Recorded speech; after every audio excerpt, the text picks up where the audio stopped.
네, 여러분 안녕하십니까. 2월 26일 유용한 뉴스 커멘터리 시작하겠습니다. 그렇게 사람이 없나요? 현 정권 참 불쌍합니다. 측은해요. 내세울 사람이 없어서 이승만을 계속해서 소환하고 있습니다. 영화로 소환하더니 이제는 이승만 건립관이라도 만들겠다고 오세훈 시장이 얘기했습니다. 참 측은합니다. 그렇게 현 정권에서 보수 인물 중에서 내세울 사람이 없나요? 제가 알고 있기로는 진짜 우리나라의 현대 정치 과정에서 내세울 만한 보수적 인물 상당히 많습니다. 그런데 골라도 이승만을 골랐습니다. 여러분들 아시겠습니다. 1960년 4.19 혁명이 일어났을 때 시민들이 달려간 곳은 어디였습니까? 남산에 세워져 있던 이승만 동상을 끌어내렸습니다. 산산이 부셔버렸습니다. 얼마나 분노하고 미웠고 이승만이 역사의 죄인이면 그렇게 했겠습니까? 시민에 의해서 철거된 동상, 그것을 다시 짓겠다고 합니다. 정신 나가도 한참 나간 정권인데 정말 측은합니다. 제가 한번 추천해 드릴까요? 보수적 인물 중에서 그나마 그래도 양심적이고 합리적인 사람 많습니다. 언제라도 저한테 연락하세요. 제가 추천해 드릴게요. 부정부패 그리고 우익 대통령, 분단의 상징. 6.25 전쟁 때 한강다리 끊고 도망가다가 너무 내려가서 다시 대전까지 올라온 사람. 한강다리 끊고서 국민들에게 서울을 지키라고 한 사람. 그 사람이 누굽니까? 바로 이승만입니다. 1948년 대한민국 정부 수립 이후에 수립과 과정에서 여수, 순천 그리고 제주도에서 무고한 양민들과 국민을 학살한 사실상의 대통령 이승만입니다. 정적, 조봉암 씨를 사법 살해한 사람도 이승만입니다. 그 외에도 열거하자 그러면 한이 없습니다. 아마 이승만 특검을 하자 그러면 무지막지한 죄명이 올라올 것입니다. 하여튼 이승만이라도 소환해서 이 정권 연명하려고 그러는데 진짜 측은하고 불쌍합니다. 오늘 프로그램 소개부터 시작하겠습니다. 여러분들이 채팅방에 글을 올려주셨는데요. 오드리 헵번님이 모든 언론과 정치계가 이재명 죽이기가 도를 넘고 있는데 대한민국에서 이재명 제거해서 무슨 이득을 본다고 이러는지 안 갑니다. 동감합니다. 의대 정원이 의료 민영화 의도가 있는지 의심됩니다. 한심하고 통탄할 일이다. 안녕하세요. 이수빈님 안녕하십니까? 김춘옥님, 유미님.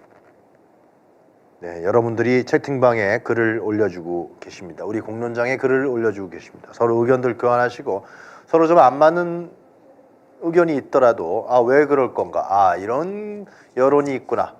같이 한번 해서 우리만이라도 유용한 뉴스 커멘터리 공론장에서도 도식적이고 단일화된 의견이 아니라 여러 다양한 의견 속에서 우리 의견들을 만들어내는 그런 채팅방 공론장이 됐으면 좋겠습니다.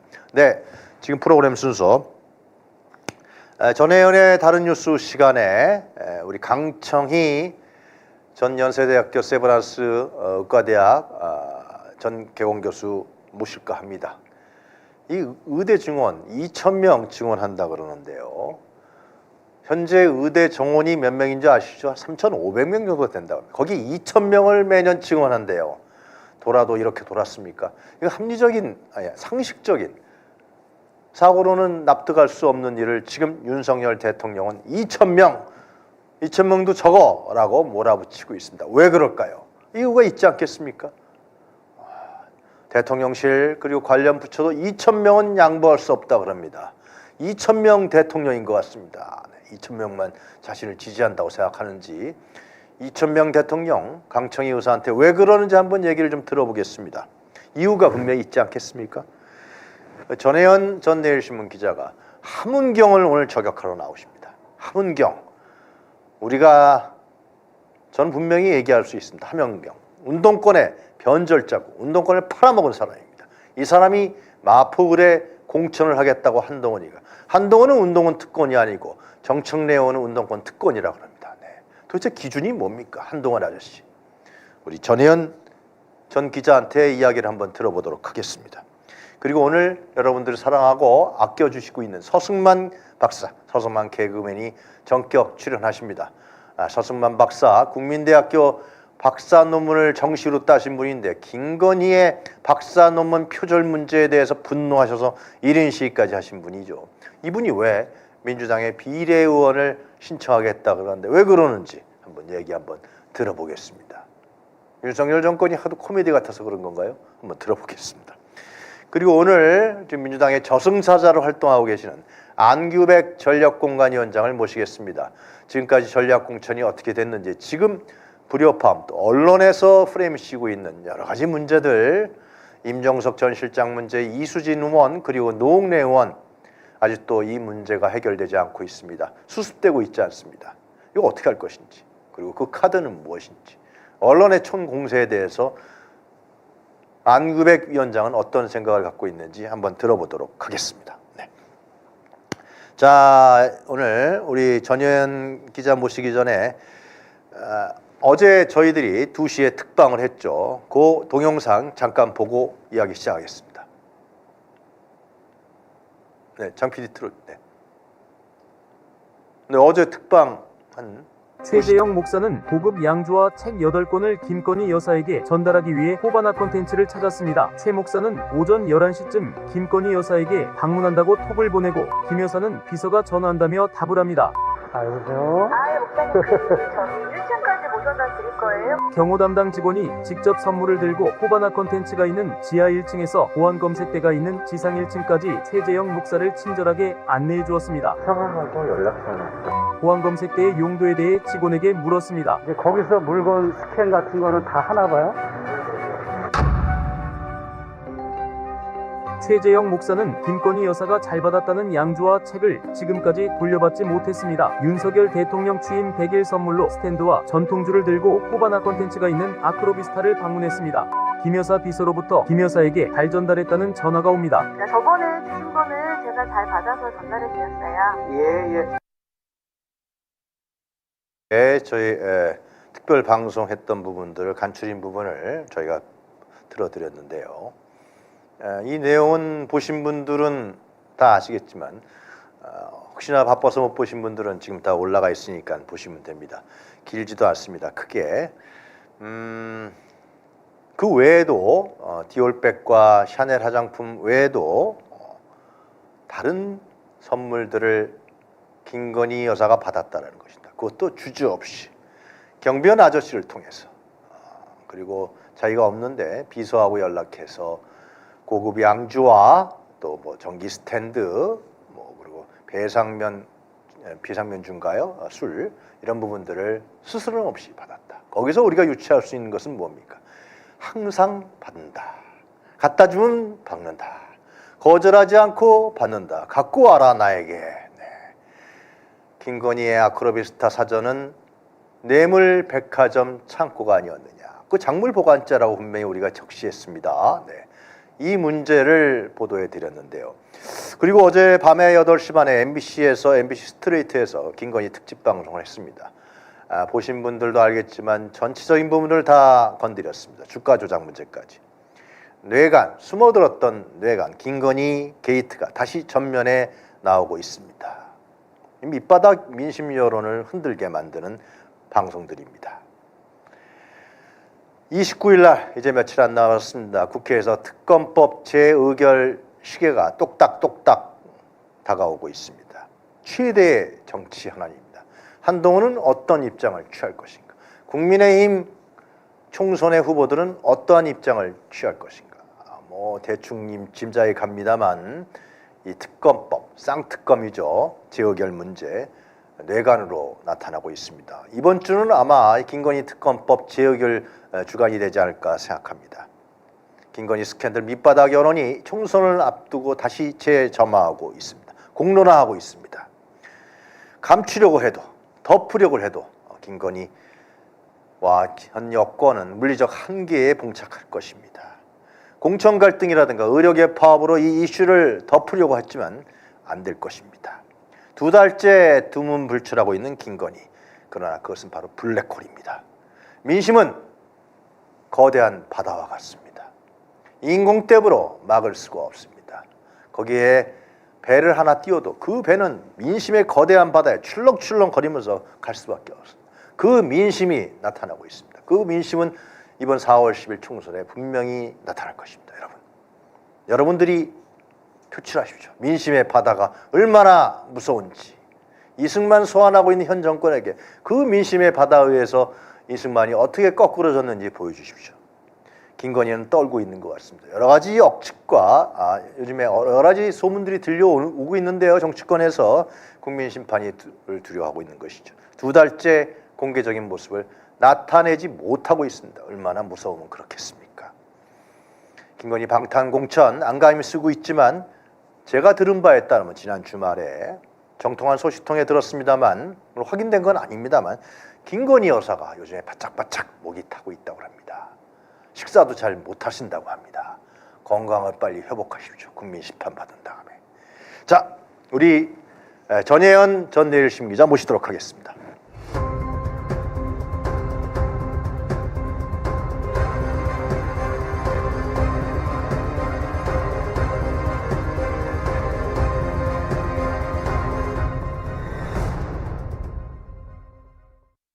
자, 전혜연 기자 안녕하십니까? 안녕하세요. 네, 현재 의료계의 집단 반발과 윤석열 정권의 대치 상황 아주 격화되고 있는데 상황 좀 정리해 주시죠. 그렇습니다. 일단은 의료계에서는 2,000명 증원 철회하는다고 계속 주장을 하고 있고요. 정부는 줄일 수 없다라는 겁니다. 의협, 그러니까 대한의사협회 비대위가 어제 열렸는데 네. 결의문을 낭독을 했고 그리고 용산 대통령실 앞까지 가두 행진을 200명 정도가 했다.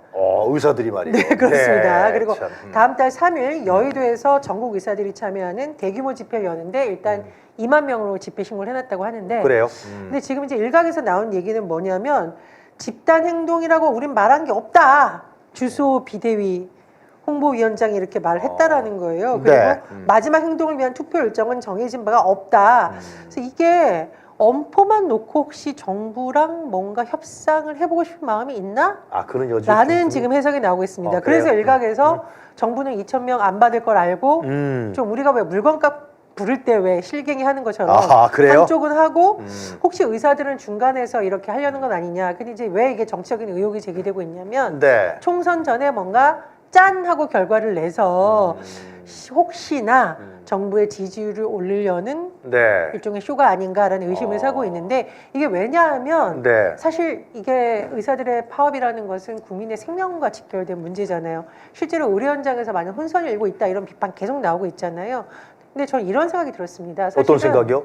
이런 혼선이 만약에 다른 정부에서 이랬으면 정부는 이런 것도 예측 못했냐? 그렇지. 위기 갈등도 못하냐? 그렇지. 모든 피해는 정부의 무능 때문에 됐을 것이다라고 정부 비판했을 거거든요. 근데 지금 모든 언론은 사실 대다수 언론은 모든 언론은 아니겠죠. 이제 대다수 언론은 의협 때문이다 이렇게 비판하고 있습니다. 의사들 때문이다. 그렇죠. 물론 이제 의사들이 이런 행동을 하는 걸 우리가 칭찬해 줄 수는 없죠. 그건 의료계를 떠나면 안 되죠. 그렇습니다. 환자들 생명을 담보로 해서 근데 그렇게 이제 하면 안 되죠. 정부에서 의사 면허 정지 취소하겠다 이렇게 하면 네. 하고 법무부가 복지부에 검사 1명을 파견하기로 했다 이런 소식도 나오는데 역시 여기도 또 검사를 복지부에 파견해요? 네, 이런 뉴스가 나오고 있습니다. 그래요? 겁주는 거예요? 실제로 구속 수사하려고 하는 거예요? 실제로도 갈 수도 있다라는 기류가 있는 것 같습니다. 왜냐하면 이 정부에서 뭐 학생 입도 틀어막고 국회의원도 짐짝처럼 드러내고 네. 뭐 정당 압수수색하고 이런 정부니까요. 그럴 가능성이 있는 것 같고 어쨌든 이에 대해서 이재명 대표가 의사는 파업을 중단해야 되고 정부는 진압 쇼를 중단해야 된다 이렇게 주장을 하기도 했습니다. 네, 하여튼 갈 때까지 가다가 몸 카드가 나오긴 나오겠죠. 2,000명이라는 게 현실적으로 불가능한 거 아니겠어요? 네.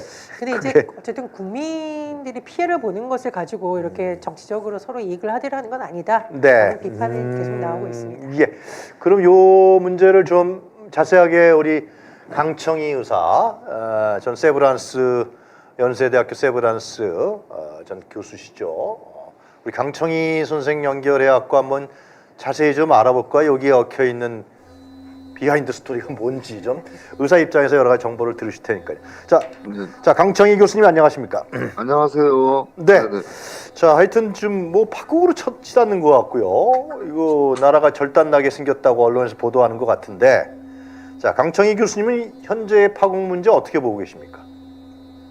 근데 이 하울링이 좀 있는데요. 네?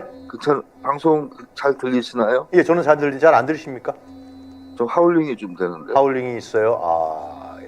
다시 할까요? 전화를 잘 안 네, 들리세요? 다시 해야 될 것 같습니다. 네, 전화를 네네. 끊고 네. 다시 우리 강청희 선생님 연결하도록 네, 네, 하겠습니다. 네. 예. 예, 방송 보지 말고 통화만 하라고 우리 장 PD가 얘기하시네. 예, 전화 연결이 아무래도 좀 미숙하니까 여러분들 죄송합니다. 지금 우리 강청희 의사 선생에게 여쭤볼 거는 지금 우리 전혜연 기자가 문제 제기하신 이게 하다가 나중에 가서 이쪽으로 문제를 계속해서 이게 상당히 이제 포퓰리즘 성격이죠. 그렇죠. 이렇게 하면서 정치적으로 몰고 가다가 나중에 가서 빵 해갖고 합의해 뭐 그런 시나리오가 있지 않냐고 다 아니 상식적으로 의심이 안 갈래 안 갈 수가 없단 말이죠. 일단은 이재명 예. 대표가 의료 현장에서 현실적으로 수용 가능한 적정 네. 증원 규모가 400명에서 500명 선이라고 예, 한다라고 그것을 하면서 뭐 의학 학술 단체에서도 그렇죠. 제시했다라고 얘기하더라고요. 그래서 이제 정부가 일부러 2,000명 들이밀어서 어, 좀 과격 반응을 유도하는 것이라는 싸움을 의혹이 걸었다. 사실이 아니길 바란다라고 얘기를 했죠. 이게 정말 사실이라면 너무한 거잖아요. 어쨌든 그런 그러면은 의혹도 그건 제기되고 양쪽 있습니다. 다 그건 씻지 못할 그거는 진짜 말도 안 되는 짓거리를 한 건데. 자, 우리 강청희 선생에게 네, 다시 네. 한번 잘 강청희 들리십니까? 교수한테 다시 한번 네. 의견 여쭙겠습니다. 자, 강청희 교수님 말씀 잘 들으십니까? 네, 안녕하세요. 아, 네. 예, 잘 들리세요? 들리긴 들리는데 끊겼다 들립니다. 제 목소리는 잘 나갑니까? 예, 잘 나옵니다. 예. 네, 그러면 됐습니다. 그럼 진행할까요? 네네. 네.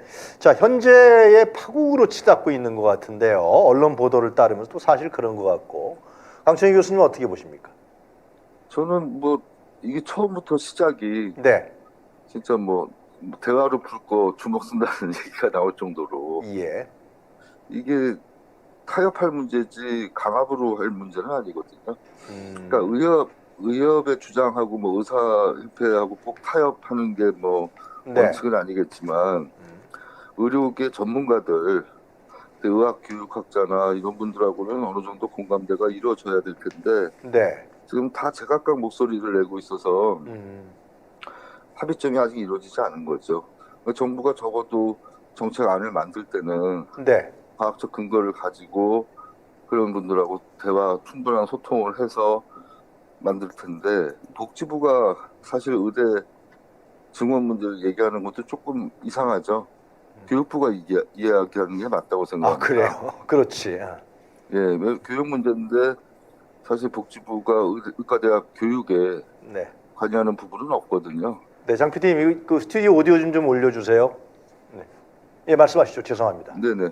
그래서 이게 교육과 수련을 나눠서 생각해야 되는데 네. 2,000명 증원했을 때 과연 교육 수련이 제대로 이루어지겠는가? 누구도 거기에 대해서 뭐 자신 있게 답하는 사람이 없을 겁니다. 예. 그럼에도 불구하고 정권 차원에서 뭐 거의 비상사태를 유발해서 어떻게 보면 파업을 유도하는 쪽으로 가고 아, 그걸 스튜디오 또 오디오 좀 올려주세요. 장 이용해서- PD님, 스튜디오 전혀 오디오가 안 들립니다. 예. 오디오 안 들리니까 아, 죄송합니다. 예. 아침 전화 거의 연결이 잘 미끄럽지 못해서 아. 죄송합니다. 예, 말씀하시죠. 예. 파업을 거의 유도하는 쪽으로 가기 때문에 아, 처음 시작이 파업을 거의 지금 유도하는 이런 쪽으로 간다 이런 사태가 말씀이시군요. 오고 네. 의대 학생들까지 뭐 자진 휴학 들어가는 사태가 생긴 거는 정부가 책임이 크다고 생각합니다. 강청희 교수님 네. 지금 실제 상황이 어떻습니까? 학생들은 동맹 휴학을 하겠다 그러는 것 같고요. 또 동맹 의대 휴학도 교수들도 지금 집단 행동에 나서겠다 행동하면 그러고. 처벌받을 것 같으니까 제각각 지금 하는 것 같아요. 아, 전공의들도 전공의 협의회에서 뭐 특별히 지침을 내려서 사직하라 그런 것도 아니지만 자신들이 알아서 지금 사직하는 태세로 가기 때문에 한쪽은 구속한다 그러고 네. 한쪽은 그걸 피하기 위해서 법망을 피하기 위해서 자진해서 하는 형식을 취하면서 결국 집단행동하는 거거든요. 네. 그래서 이런 경우에 앞으로 법률적인 문제가 어떻게 해석이 될지 그것도 좀 의문스럽습니다. 그런데 하여튼 일단 윤석열 정권의 이번 2,000명 증원에 대한 어떤 유도적 성격이 있다라는 걸 배제하더라도 의사들이 네. 환자의 생명을 볼모로 해서 집단 행동에 한다는 것은 국민적 지탄에 직면하지 않겠습니까? 당연히 시간이 길어지고 네. 병원 이용이 어려워지고 네. 환자 안전에 위해가 생기면 그 음. 원망이 결국은 의업에 종사하는 의사들한테 다 국민들의 불만이 오게 돼 있죠. 아. 정부는 그걸 알기 때문에 아. 이렇게 강압적 정책을 더 자신 있게 구사하는 게 아닌가 싶은데 네. 더 긴 시간이 가면 네. 결국은 정부에 대한 국민들의 원성이 아, 나오게 돼 있습니다. 네. 그래서 이거를 시간 차이를 두고 누가 과연 피해를 볼 것인가? 그러면 뭐 누구나 다 알듯이 결국은 국민들이 피해 보게 돼 있어요. 네. 국민들 피해를 뻔히 알면서 정책을 강행하는 쪽하고 음. 그걸 막겠다고 또 사직하는 쪽하고 네. 둘 다 뭐 저는 경종을 가림이 없이 문제가 있다고 생각합니다. 네, 지금 현재 의과대학 40개 의과대학이 있습니까? 우리나라 전국에. 네네. 거기에 현재 정원들, 거기 다니는 학생들이 3,500명 정도 되는 것 같더라고요. 아닙니다. 3,058명이요. 네, 3,058명이. 3,058 한 학년이 신입생 뽑는 게 3,058명이. 네. 한 학년이요? 까지 있으니까 어. 옆에 보면은 그런데 2,000명을 매년 증원한다는 계획은 누가 봐도 네네. 상당히 좀 상식적이지 않고 현재 의과대학이나 우리는 인프라로 받아들일 수 없다라는 것이 뻔한 얘기인데 네네. 윤석열 대통령이 그 말을 내뱉었고요. 그리고 네. 장관이라든가 대통령실에 있는 정책실장이라든가 2,000명 증원 문제는 양보할 수 없는 한선이다 라고 하고 있는 이유는 뭐라고 보십니까? 이번 정책 입안을 하면서 네. 과연 그 복지부나 대통령실에 의료 전문가가 있었는가 그걸 좀 묻고 싶어요. 지금 보면 장관님도 기재부 출신 관료고 차관하고 계신 분도 결국 경제학 전공하신 분이고 네. 지금 대통령실을 둘러싸고 있는 분들도 거의 서울대 경제학파들이 대통령에 대한 자문을 많이 하는 걸로 알고 있는데 네. 이렇게 경제학 위주로 보건 쪽을 들여다보면 의료를 좀 경하게 볼 수밖에 없거든요. 네. 그러면 경제적 논리에 따라서 만약에 증원 정책을 만들었다 그러면 결국 이 증원으로 인한 파급 효과는 더 지나가면 건강보험 제도를 파괴하고 네.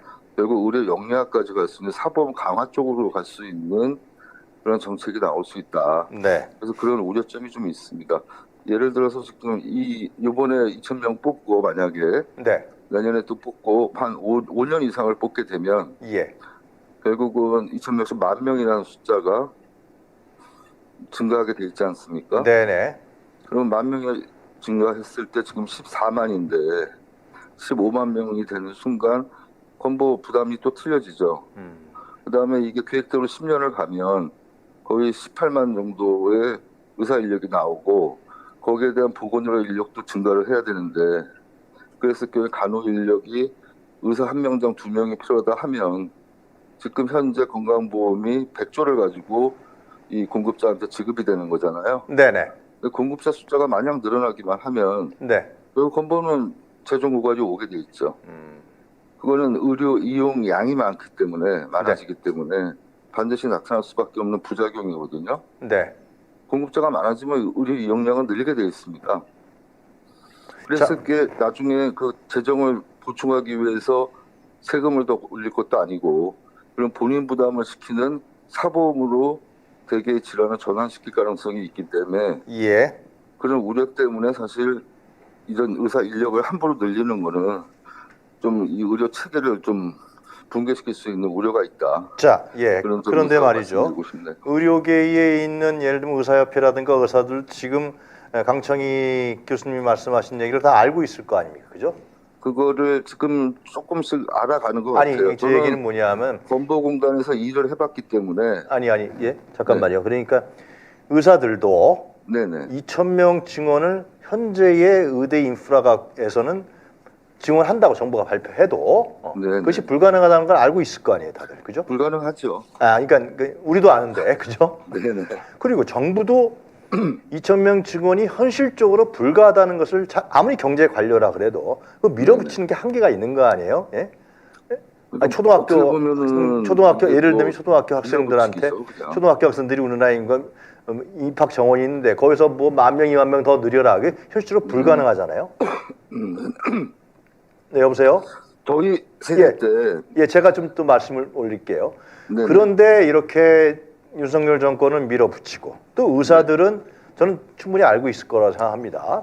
그런데 네네. 집단적인 행동을 하고 그래서 나오는 얘기가 이게 파업 탄압쇼 아니냐, 정치쇼 아니냐, 시나리오가 정해져 있는 거 아니냐 이런 상식적인 우리가 추측을 할 수가 있는 것 같은데 우리 강청희 네네. 교수께서는 어떻게 생각하십니까? 그러니까 처음에는 이제 총선을 앞두고 네, 정략적인 어떤 포퓰리즘에 의한 정책이 아니냐 네. 그것만 의심을 했었는데요. 예, 지금 계속 일주일씩 이 사직 사태가 벌어져도 네, 정부가 어떤 획기적인 방안을 내놓는 것이 아니라 처음에 2,000명만 숫자만 고집하고 있기 때문에 예, 그 배후에 과연 다른 게 또 있지 않나 네. 그런 의심을 저는 하기 시작했습니다.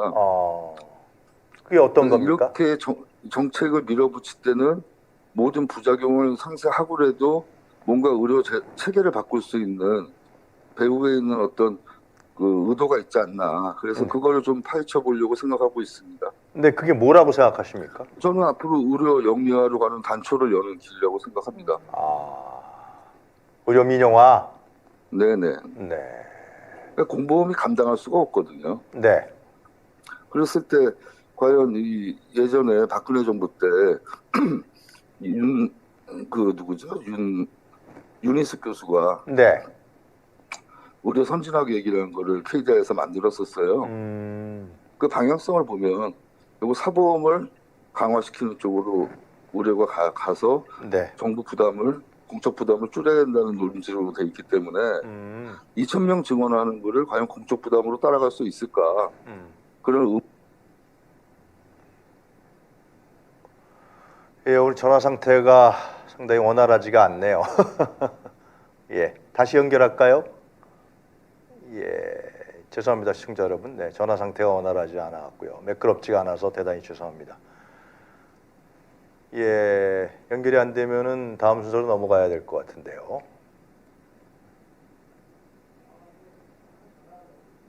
예, 죄송합니다. 예. 다시 한번 연결 시도할까요, 정 PD님? 예. 예. 전화 연결됐습니까? 네네. 대단히 여보세요? 죄송합니다. 아닙니다. 네, 네네. 간단하게 마무리 좀 해주셨으면 좋겠는데요. 그 저는 더 이상 그 피해자들이 나오기 전에 네. 대화로 물꼬를 터야 된다고 생각하고요. 타협해서 안 될 일이 뭐가 있겠습니까? 국민하고 정부하고 다 타협하면 다 이루어지죠. 네. 뭐 극렬 투자하는 것도 아니고 그래서 타협을 물꼬를 터야 되고 우리 당도 지금 대책기구를 확대 개편해가지고 지금 고민하고 있는데 네. 물론 야당의 한계는 있지만 적극적으로 어떤 중재 역할을 할 수 있도록 준비하는 것으로 저는 알고 있습니다. 네. 네네. 알겠습니다. 자, 오늘 바쁘실 텐데요. 네네. 네. 우리 강청희 의사 선생님. 네. 아유 감사합니다. 네. 고맙습니다. 네. 네, 다음에 또 감사합니다. 뵙겠습니다. 감사합니다. 자, 시간이 없어서 우리 전현 기자한테는 제가 얘기를 질문 시간이 좀 적어서요. 간단하게 정리해 주시죠. 네, 어떻습니까? 지금 강청희 의사 선생님 인터뷰를 드렸을 때는. 예, 뭐 지금 의료계의 주장과 정부의 주장이 팽팽히 맞서게 있는데 아까 말씀하셨듯이 이거는 진압을 해서 해결될 수 있는 문제는 아닙니다. 그래서 정부가 타협과 조정의 기술을 발휘를 해야 되는데 네. 처음부터 너무 무리하게 해놓고 혹시 쇼를 하는 건 아니냐라는 의심이 계속 제기되고 있기 때문에 네. 그 부분에 대해서 어떻게 대응할지 잘 봐야겠고요. 결국 이제 국민들이 피해를 받으면 사실 국민이 피해 입지 않은 건 정부의 노력이거든요. 갈등을 조정하고 통합으로 이끄는 것도 정부의 노력인데 뭐 검사 투입한다, 면허 정지한다, 계속 이렇게 하는 것도 이게 왜냐하면 진압이지 문제가 해결이 아니거든요. 또 터질 수도 있습니다, 문제가. 그런 점에서 정부의 대응이 매우 아쉽다 이런 말씀드립니다. 윤석열 식이죠. 뭐 한마디로 얘기하면. 그러니까요. 비켜라, 나는 간다. 뭐 네. 의사협회 관계자들도 대한소아의학회인가요? 입 틀어 막히고 입 끌려나가는 틀막 있었죠. 네. 자, 우리 함은경 씨 얘기 좀 할까요? 한동훈 비대위원장이 함은경 씨를 마포울 출마에 꽂았습니다. 자, 함은경이라는 사람은 어떤 인물인가 좀 소개 좀 해주세요. 예, 서울대 물리학과 82학번이고 그 예전에 아마 많이 기억하실 겁니다. 1985년 서울대 삼민투 위원장 맡고 서울 미국문화원 검거 사건을 주도했는데 한마디로 운동권으로 굉장히 예. 지명도가 높은 인물인데 한동훈이 그렇게 좋아하는 운동권이군요. 예, 네. 근데 왜 이렇게 이분이 또 지명도가 높아졌냐? 네. 선거에 수시로 출마를 했어요. 그래요? 이번이 처음이 아니에요? 아닙니다. 예전에 어. 언제부터 선거를 했냐? 1990년대 후반부터 줄기차게 뛰어들었는데 그래요? 1996년 무소속 후보로 서울 관악 총선 그다음 자, 여기서부터 잘 들으셔야 되는데 네. 2000년 16대 총선 때 어디 새천년민주당 공천 탈락, 아, 무소속으로 출마했고 분산해서 나갔습니다. 그 다음엔 또 열린우리당 소속. 어이고. 자, 2004년 총선 때 공천 탈락. 네. 2006년엔 군사시장 후보 또 낙선.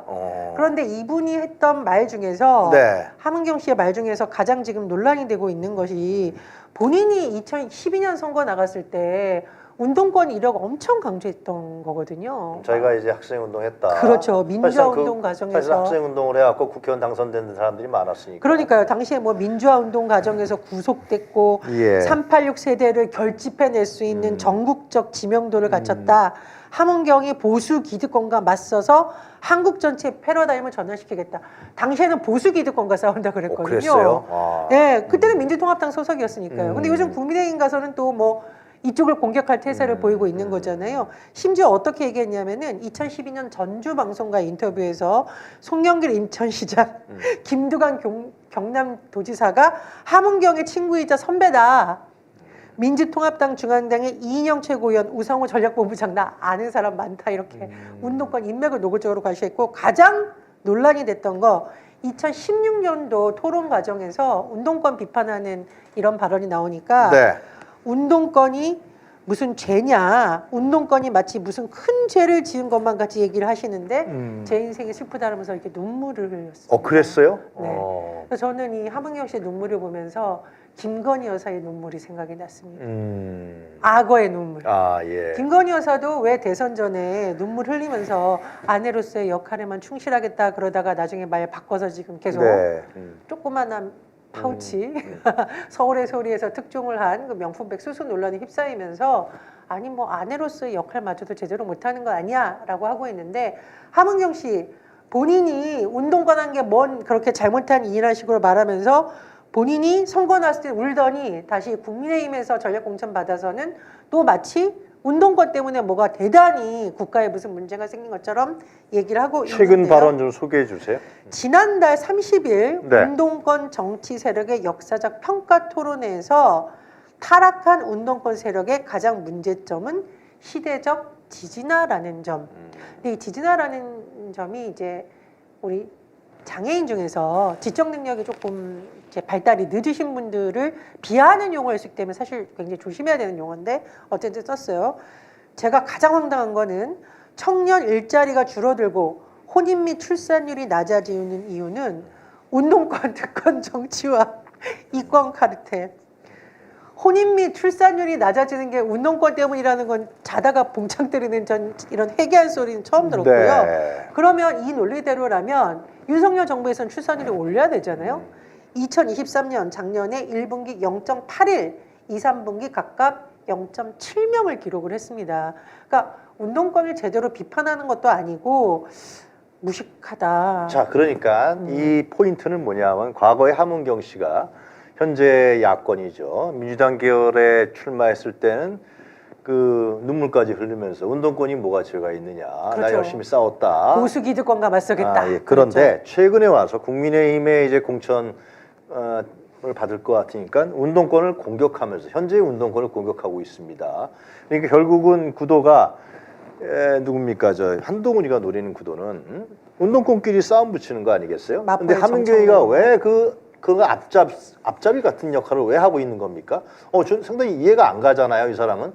그래서 저는 드는 생각이 이 사람은 운동권 팔아먹고 정치한 사람이라 생각밖에 안 드는 거예요. 과거에도 그랬고 지금도 그렇고.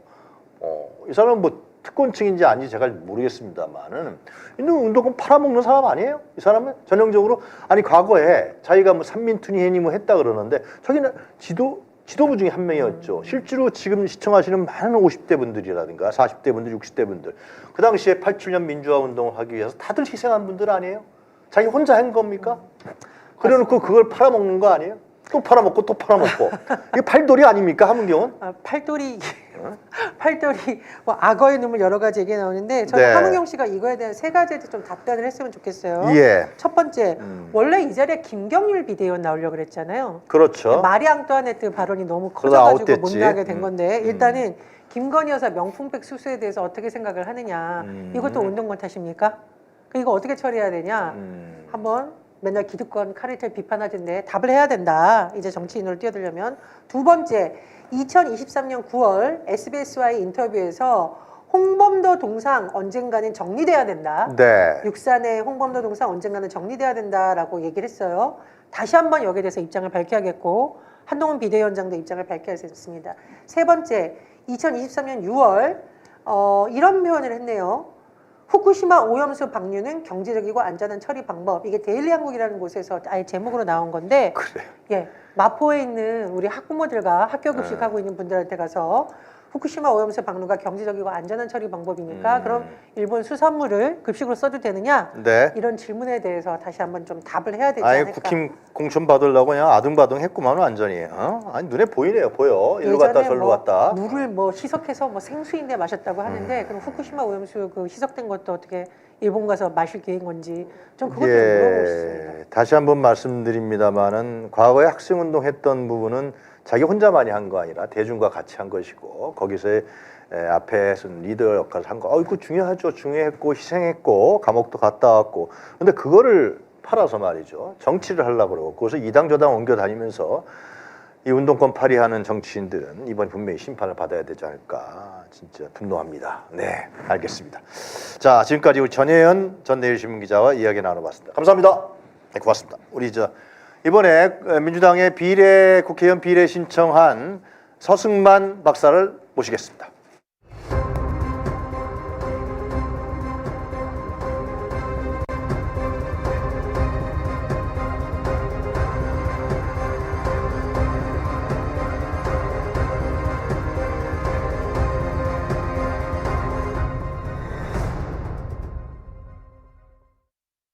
네, 안녕하십니까. 서승만 박사님. 네, 반갑습니다. 안녕하세요. 서승만 개그맨이시기도 하고 그죠? 예. 개그맨이고 뭐 박사고 국민대 박사시기도 하고. 그러기도 하고 호칭이 많아요. 뭐 대표도 있고 대표도 있고요. 극단 극단. 뮤지컬 연극하는 극단 상상나눔이라고 오. 그 대표이기도 하고 제가 이제 명함이 네. 한 6가지 종류가 있어요. 그래요? 근데 그 누구도 한 장도 준 적이 없어 쑥스러워가지고. 네. 네. 6가지 하나하나 좀 얘기해 보세요. 뭐 있습니까? 뭐 저기 학교 교수할 때 겸임 교수할 때 그 교수 그것도 있고 대표 극단 대표 그것도 있고 또 뭐 저기 국민안전문화협회라고 네. 제가 이제 국민 안전을 위해서 2005년도부터 굉장히 저기 오랫동안 네. 지금까지 그걸 하고 있어요. 네. 어린이 안전, 어르신 안전 이런 거 이렇게 좀 일하고 있는데 거기 뭐 대표도 있고 뭐 박사도 있고 뭐 많이 있습니다. 쑥스럽네. 국민대 박사도 명함에 있나요? 누가 만들어줬어요 기념으로. 아. 근데 200장을 만들어줬는데 네. 그게 나만 가지고 있어요. 누구 준 적이 없고. 왜요? 아니 창피하잖아요. 이제 안녕하세요. 그러더니 주면 그러니까 명함을 저는 이게 누구한테 받아본 적은 정말 많잖아요. 네. 누구 주기가 너무 쑥스럽더라고요. 아니 거기에 이제 국민대 박사 학위 소지자라고 있을 거 아닙니까? 국민대 박사라고 안 써 있고 그냥 저기 서승만 행정학 박사 이렇게 써 있는데 누구 이렇게 주기가 좀 쑥스럽더라고요. 김건희 씨 때문에 그런 겁니까? 아유 그런 것도 있고 그냥 돌아버립니다 그냥. 왜 돌아버리십니까? 그때 1인 시위도 하셨던 걸로 기억나는데. 저는 국민대학교에서 이제 학사, 석사, 박사를 다 했어요. 그래요? 네. 근데 이제 국민대학교가 이제 저희 모교니까 네. 굉장히 학교에 대한 자부심도 있고. 그렇겠죠. 근데 저기 박사를 힘들게 하고 28번을 했어요 디펜스를. 정말요? 예, 정말 힘들겠습니다. 그러니까 저 같은 경우는 교수님이 또 저는 이제 그 영상 미디어로 석사를 했거든요. 영화 전공. 그래서 이제 행정학으로 돌려가지고 하려니까 선수 과목이라는 게 있잖아요. 그렇죠. 그게 너무 어려운 거예요. 힘들고. 그래가지고 정말 저는 그 한 번도 지각된 적 없고 결석도 당연히 결석은 없죠. 근데 강의 시간에. 네, 대부분 이제는 저기 학생들이 네. 한 학기당 한 3번 정도까지는 봐줘요. 결석을 해도. 그래서 저는 제가 하루라도 빠지면은 제가 못 따라가니까 단 한 번도 빠진 적이 없어요. 네. 항상 일찍 가서 수업 준비하고 뭐 이렇게 열심히 모범생활 했는데 학교가 갑자기 김건희 여사로 인하여 갑자기 삼류대로 돼버린 거죠. 그래가지고 정말 억울하고 저는 이제 디펜스를 많이 받은 게 나중에 제가 이제 박사 과정이 힘들어서 교수에 대해서 불만이 많았어요. 저 교수가 나를 미워하는구나. 그렇지. 그랬는데 예. 논문 안 통과시키려고. 논문 통과를 막 28번씩 이렇게 디펜스를 하니까 그래서 나중에는 너무너무 서운했는데 시간이 지난 다음에 저희 동기한테 네. 동기가 물어봤대요. 서승만 논문이 그렇게 별로냐. 그랬더니 그 교수님이 아니 저 사람은 얼굴이 노출돼 있으니까 일부러 좀 더 세심하게 했다. 그 얘기를 듣고 난 다음에도 그래도 좀 서운했거든요. 그래도 고마운 교수님이네. 근데 국민대학교 논문 그 사고가 난 다음에 생각하니까 너무 감사한 거예요 지금. 그렇지. 저쪽에서 대선 때 제 거를 갖다 또 사찰했어요. 뭐 돌려받겠죠 카피킬러가. 지네끼리. 근데 이제 카피킬러 돌리고 또 학교에 전화해가지고 그 조교가 이제 전화 갔어요 저한테. 서 박사님, 예, 그랬더니 어디서요? 그 전화 갔는데 왜 개그맨 서승만이 갑자기 행정학을 했냐? 거기에 대해서 소상히 낱낱이 밝혀라 그래가지고 그 우리 저기 학과장님이 이걸 갖다 8페이지를 써가지고 보냈대요. 한 번도 지가 결석한 적도 없고 열심히 했다. 그래서 보냈답니다. 네. 그러니까 제가 이제 페이스북하고 제 유튜브에다가 네. 막 거기다 승질을 내면서 이렇게 글을 썼어요. 내 거 청정 논문이라고 혹시 못 들어봤는지 모르겠지만 논문 중에 여러 가지가 있다. 청정 논문이라는 게 있다. 그러면서 막 했는데 제가 이제 카피킬러로 돌렸는데 6%가 나왔어요. 양호하네요. 6%면 양호한 게 아니고 아예 그냥 그냥 청정이에요. 그야말로. 그렇죠. 6%는 뭐가 들어가냐면 표 1-1, 뭐 그림 1-1, 그러나 또한 그러므로 이런 것까지 다 해서 6%인 거예요. 근데 저쪽 거를 보니까 막 이게 말도 안 되는 거지. 그래서 제가 거기다 이제 영부인 꿈꾸는 니네 그분 거나 신경 써라 이러면서 내가 그렇게 저격을 했거든요. 네. 근데 그게 또 신문에 막 났더라고요. 그렇게 철저하게 박사학위 논문 통과를 네. 엄격하게 한 국민대학이 왜 그러니까요. 김건희에 대해서는 이렇게 말도 많고 표절이라는 것이 뭐다 이미 그 다른 네. 그 대학 다 알려졌죠. 다 알려져 있고 그건 왜 그런 겁니까? 제가 봤을 때는 네, 교수님들의 자질 문제인데 네, 원래 고려대학교나 이런 데 저기 좋은 학교잖아요. 거기서 석사를 한 사람들이 국민대로 많이 왔어요. 박사 받으러 행정학과. 근데 김건희 여사가 거기서 뭐 박사를 받았다는 거는 저도 못 들어본 과예요. 뭐 특수대학원이고 특수대학원이라는 거는 학교 사정에 따라서 생겼다 없어졌다 막 이러잖아요. 근데 저는 이제 일반 대학원이고 그런 차이고 논문 통과를 시켜준 그 심사위원장이 네, 원래 논문 심사를 할 때는 저기 박사들이고 교수님들이 다 이렇게 5분이 앉아 계시잖아요. 그렇죠. 예. 김건희 여사 그 심사하신 분들이 한 분만 박사고 나머지 4명이 석사였다고 그러더라고요. 정말요? 예, 말이 안 되는 거지. 그러니까, 석사가 어떻게 박사학위 논문? 그러니까 태권도 유단자 심사를 보러 갔는데 네, 태권도 노란띠 파란띠가 앉아가지고 심사 보는 거랑 똑같은 경우죠. 예. 그래서 제가 어디 가서 그런 얘기 많이 했어요. 이게 말이 되냐. 유단자 심사 보는데 까만띠 따라가는데 노란띠 파란띠가 앉아가지고 잘했어요 이러는 거랑 똑같지 않냐. 네. 이렇게 얘기를 하는데 그런 부분에도 좀 문제가 많아서 제가 열이 받아가지고 제가 그때 저승사자 목을 입고 이건 있을 수 없는 일이다.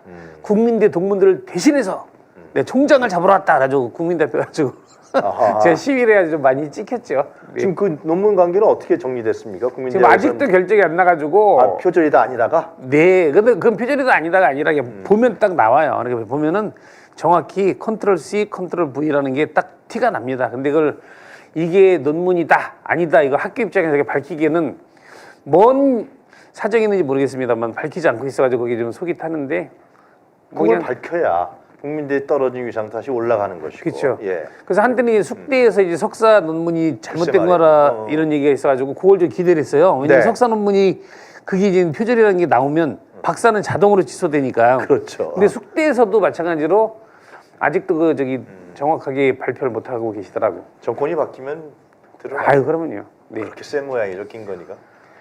아유 그러게 말입니다. V1이라는 얘기가 있으니 참. 예. 자, 처음에 이거 여쭤봤어야 되는데 제가 네. 민주당 비례국회의원을 지금 신청하실 생각인 거죠? 네 신청을 하겠다고 이제 제가 지금 발표를 한 거죠. 왜 그러신 겁니까? 이 정치를 한번 해봐야 되겠다는 생각을 했어요. 네. 저는 앞서 말씀드린 것처럼 이 안전 관련 일을 하면서 2005년도부터 쭉 이렇게 활동을 하는데 안전 쪽에 이제 일하다 보면은 좀 꼭 반영이 됐으면 좋겠다 싶은 정책 같은 게 있을 거 아니에요. 요거를 갖다가 하면은 이러이러한 법안을 만들면은 국민들이 안전할 것 같다라고 해서 생각한 거를 이제 뭐 저 아는 국회의원들이나 행정 관료들하고 얘기를 할 때 얘기를 하면 재밌는데 괜찮은데 뭐 이렇게 재미로 보더라고요. 그래서 이게 뭐지 그러다가 분명히 좋은 건데 그래서 이걸 어떻게 반영을 시켜야 되나 이렇게 고민하다가 내가 이런 박사가 되면 아니면 내가 정치인이 되면 이걸 반영을 할 수 있고 이런 국민 안전을 위해서 법안을 만들 수 있겠다 생각을 했는데 네. 박사는 했잖아요. 예. 그러니까 이제 박사를 했는데도 불구하고 이제 정치인들이나 이런 사람들하고 얘기할 때 조금은 달라졌어요. 박사님이니까 그러면서 조금 달라졌는데 그래도 이제 법안 발의 같은 걸 하거나 안전을 위해서 뭘 하려면은 좀 내가 정치하는 거 좋겠다 이렇게 해서 갈등을 좀 하고 그러다가 최근에 이번 정부 들어서면서 너무 말도 안 되고 답답하고 막 국민의 한 사람으로서 이건 가만히 있으면 안 되겠다. 특히 저 같은 경우는 이제 공부를 했으니까 네. 뭔가 사회에 이바지하는 그런 게 좀 있어야 되지 않을까라고 생각하는데 진짜 답답하지 않습니까 요즘? 답답해요 정말. 네, 그래서 제가 미치겠어요 한번- 답답해서. 네. 빨리 내가 가서 뭔가 해야 되겠다라는 생각도 하고 또 이제 이재명 대표님을 저는 이제 찐 팬이에요. 제가 좋아하는 거예요. 저는 그래요? 뭐 친하거나 뭐 선거 때 몇 번 뵀지만 깊은 얘기는 해본 적은 없지만 저 혼자 좋아하는데 당 대표라고 뽑아놨잖아요. 그게 이재명이든 뭐 누구든 간에 너무 사법 리스크 당보다 막 흔들고 막 이런 거 보면서 답답한 거예요. 이게 이렇게 정치하는 사람들이 이렇게 의리가 없나? 의리가 있어야 되잖아요. 어쨌든 그래가지고 그렇지. 저는 좀 의리가 있다고 자부하고 살았고 네. 이거는 제가 가서 좀 힘이 좀 됐으면 좋겠다 이런 생각도 들고 예, 그런 생각이 들어가지고 독하게 마음을 먹었습니다. 근데 왜 민주당이냐 한번 제가 여쭤봐요. 저는 민주당 당원이고 아 그러세요? 네 사실은 제가 그 저랑 친한 분 중에서 정치인 중에서 지금 말하는 이제 국힘이죠. 국힘의 전신 새누리당 뭐 한나라당 뭐 이런 거 있을 때 그쪽하고 좀 친한 분들이 있었어요. 그 이 얘기는 좀 어디 가서 잘 안 하는 얘기인데 하세요. 제가 사실은 어. 국힘 전신 새누리당 어. 거기 국회의원 중에서 국회의장을 하신 분이 있어요. 정의화라고. 알죠. 예. 그분이 굉장히 합리적이에요. 그렇죠. 저는 부산- 개인적으로 되게 친했어요. 부산. 근데 그분이 초선 때 저를 만나가지고 누구 소개로 만나서 제가 재선 3선, 4선, 5선을 다 도와드렸어요. 그래서 그분이 저를 무진장 좋아해요. 같이 모임도 있고 한 달에 한 번씩 만나는 모임도 그런데 같이 이렇게 만나면은 뭐 정치 얘기 이런 거 안 하고 그냥 술 한잔 하고 재밌게 얘기하고 그러다 보니까 친해졌죠. 형 동생으로. 예. 근데 그분이 지금 국회의장을 관둘 때 이런 얘기 진짜 처음 하는 것 같은데 제가 괜찮아요, 하세요. 그분이 이제 당을 하나 만들었어요. 진짜로. 맞아 그랬어요. 그 당에 내가 당대표를 했었어요. 그래. 몰랐네. 처음 하는 얘기니까 예. 모르죠. 당대표를 했었는데 시간이 지나면서 이게 몇 번 만나다 보니까 나랑 안 맞아요. 저기가 코드가. 그래서 저는 나는 이게 안 맞구나. 그래서 안 한다고 나와서 저는 제 일을 하다 보니까 네. 제 일을 하면서 이제 사회적인 문제라든가 뭐 이렇게 방송이나 이런 거 보고 지금 세상 돌아가는 거 보다 보니까 나는 그냥 성격상 이쪽이 아니구나라는 걸 느끼고 이제 민주당 쪽을 좀 좋아하고 민주당 당원이 되고 뭐 이렇게 하면서 지금까지 온 거예요. 네. 안 맞더라고요. 이념적으로. 그래요? 예. 최근에 윤석열 정권 들어선 다음에 예. 문화예술계에 대한 탄압이 극성을 부리는 걸 알고 있는데요. 이거 현장에서 피부를 겪으십니까? 선후배들 얘기를 많이 들으실 것 같은데. 제가 이제 방송을 이제 82년도에 데뷔해서 꽤 오래됐잖아요. 40년이 넘었어요. 40년 넘게 오면서 정권도 많이 바뀌고 그럴 때마다 항상 정권이 바뀌고 사회적 문제가 되고 국민들의 그 관심 이슈를 돌리려면 늘 이용하는 게 문화예술인들이에요. 그래요? 예, 유명세가 있으니까 그러는지 몰라도 물론 그것 때문에 이제 화제를 돌리려고 이렇게 하는 건데 그런 거 보면서 너무 우리 그 문화예술인들이 방송인들 뭐 연예인들 다 합쳐가지고 스포츠 스타까지 해가지고 너무 정치적 그 도구로 사용이 되는 게 아닌가 싶어가지고 답답하죠. 근데 이번 정부에는 더 심해요. 좀 구체적으로 얘기해 주세요. 어떤 거예요? 누구나 다 마음 아파했던 이선균 배우 그런 배우 하나 만드는 거 정말 힘들잖아요. 그런 세계적인 스타를 갖다가 그렇게 막 몰아서 마약이니 뭐니 말도 안 되게 그 할로윈 축제 이태원 참사 때부터 해가지고 막 사람을 몰아서 그걸 다 이렇게 연결을 시킨 거잖아요, 사실은. 그래서 이렇게 비참하게 너무 안타깝게 만들고 이런 게 너무 같은 문화예술인으로서 봤을 때 참을 수가 없어요, 사실은. 거기다 또 저기 잼버리 같은 경우에 네. 잼버리가 사실은 이게 누구 잘못입니까? 지금 정부에서 잘못한 거잖아요. 그렇죠. 근데 그게 잘못됐는데 거기에 그걸 갖다가 만회하기 위해서 물론 그런 거는 뭐 그럴 때는 같이 국민 누구나 예술인이고 아니고 다 같이 힘을 합쳐야 되지만 네. 잼버리 때 그 사고 난 걸 가지고 케이팝 스타들 데려다가 막 해놓고 나서 그거를 과대 포장하잖아요. 잘했다고 성공했다고. 상암 월드 경기장에, 잔디구장 그거 막 돈 들여가지고 만든 거 다 파헤치고 막 이러면서 그런 것들이 보면서 너무너무 화가 나더라고요. 네. 그래서 내가 그래서 좀 문화예술인 중에서는 좀 공부를 한 놈이니까 제가 좀 큰 소리를 좀 내고 같이 싸워야 되겠다는 생각을 했어요. 이선균 배우에 대해서는 뭐 개인적으로 잘 아시지 않겠습니까? 개인적으로는 친하고 이런 건 없는데 네. 그냥 좋아하죠. 팬으로서. 마음 아프죠 정말로. 네. 연기력도 대단한 그 영화가 갑자기 제가 생각이 안 나. 네. 저 뭐죠? 거기 나왔던 네, 저기 하여튼간에 대단하신 그런 분이고. 네. 그 정책적 측면에서는 어떻게 얘기할 수 있습니까? 윤석열 정권의 지금 문화예술부 장관이 누구죠? 저 사람 유인천. 과거 MB맨이었는데 요즘 네. 조용합니다. 그 사람은. 그렇죠. 뭐 저희 조용히 할 수밖에 없잖아요. 왜요? 본인이 뭐 지금 정부가 이런 데 나서가지고 뭐 지금 현재 문화예술이라는 거는 이미 안 보여요. 사실은 제가 이제 문화예술인으로서 봤을 때는 네. 지금 대한민국이 일단 기울어져 있잖아 많이. 진짜 위태로운데 여기서 문화예술은 그냥 아예 보이지도 않아요 지금. 그래서 그게 너무 마음이 아프고 안타깝고 그렇습니다. 네. 그 최근에 정치풍자, 네. 정치풍자 뭐 양심 있는 대통령의 고백 뭐 그런 것도 이제 동영상으로 돌고, 근데 네. 그것도 링크도 차단하고, 실제 정치풍자 그 개그도 많이 하시지 않았습니까? 개그는 원래 이제 코미디라는 게 네. 풍자예요, 풍자하고 뭐 이렇게 해야 되고 또 이제 정치하는 사람들이 그 유머러스한 유머 감각이 좀 있어야지 인기도 있고 그런데 처음에 대선 때 그 저기 SNL인가 저기 방송에서 네. 그 주현영이라는 저기 리포터 겸 개그 우먼이 있어요. 그 친구가 이제 윤석열 후보한테 그때 후보 시절에 코미디가 풍자 코미디에 대해서 어떻게 생각하냐 정치 코미디니까 그 양반이 분명히 그 얘기를 한 게 짤로 지금 있어요. 그래요? 코미디언들의 권리 아닙니까? 막 그랬거든요 그때 당시에 윤석열이가요? 본인이 코미디는 권리입니다 막 그랬어요. 근데 코미디를 할 수가 없게 만들어 놓은 거야 이게. 뭐만 얘기했다고 난리가 나니까. 글쎄 말이에요. 예. 그래서 말이 그냥 풍자지 풍자라는 걸 했다가는 이제 그 피해를 보니까 전에 개그 콘서트에서는 그러한 많이 했죠. 거의 코미디는 대한민국 코미디는 MBC, KBS, SBS 할 거 없이 네. 일단 코미디 프로가 있으면은 정치 코미디는 하나씩 꼭 꼈어요. 네. 지금은 이게 말이 안 되니까 지금 사라졌습니까? 아예? 아예 없죠 지금. 이게 심각해요, 그러니까. 그러니까 하라고 해놓고 나서 했다가 큰일 나니까.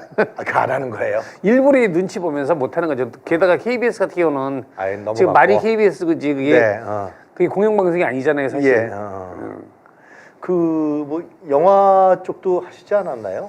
저 같은 경우는 사실은 굉장히 많은 프로필을 가지고 있어요. 네. 제가 저기 개그맨이다 이렇게 사람들이 많이 알고 계시고 가끔 드라마에 나오는 그런 연예인이다 이렇게 생각하는데 제가 뮤지컬, MBC 마당놀이, 어이구. 예, 오페라 막 이런 연출도 했고. 정말요? 그럼요. 와. 거기다 또 영화 감독으로 저기 국제 영화제, 부천 국제 판타스틱 영화제 제가 만든 장편 영화가 2번이나 월드 프리미어로 뽑혀가지고 제가 레드 카펫을 딱 감독 자격으로 이렇게 밟았던 그런 놈입니다. 지금 예. 네, 말씀하세요. 그 문화예술 쪽에서는 저보다 프로필이 화려한 사람이 일단 없어요 우리나라에. 제가 봤을 때는 아무도 없어요. 왜? 다양하게 했잖아요 저는. 거기다 뭐 콘서트도 하고 뭐 막 다양하게 했습니다. 그러니까 동서양을 넘나들면서 오페라 연출했지, 마당놀이 연출했지, 뭐 뮤지컬 했지, 연극 연출했지, 콘서트 연출했지 막. 그래서 저는 그냥 문화예술 쪽에서는 진짜 박사예요. 근데 최근에 이승만 관련된 그 영화가 네. 그거 어떻게 보십니까? 그거는 아무리 그 사람이 이제 명예나 돈을 뭐 둘 중에 하나겠죠. 그 감독이 네. 양심이 없는 거죠, 저기. 젊은 역사를 왜곡해도 어떻게 저렇게 젊은 사람이 저럴 수가 있을까 싶은데 너무 안타까워요 그런 거 보면서. 그게 우리가 서울의 봄을 가지고 맞아요. 많은 젊은이들이 보고 그 영화를 통해 가지고 이렇게 많이 중도층이나 뭐 이런 사람들도 그렇고 역사에 대해서 관심 없었던 사람들도 그렇고 좀 많이 알게 됐잖아요. 깨우치게. 그거 보고서 그걸 견제한다고 만든 것 같은데 이게 말도 안 되는 이승만. 이 해피림도 이름이 같아가지고 열받아 죽겠네요.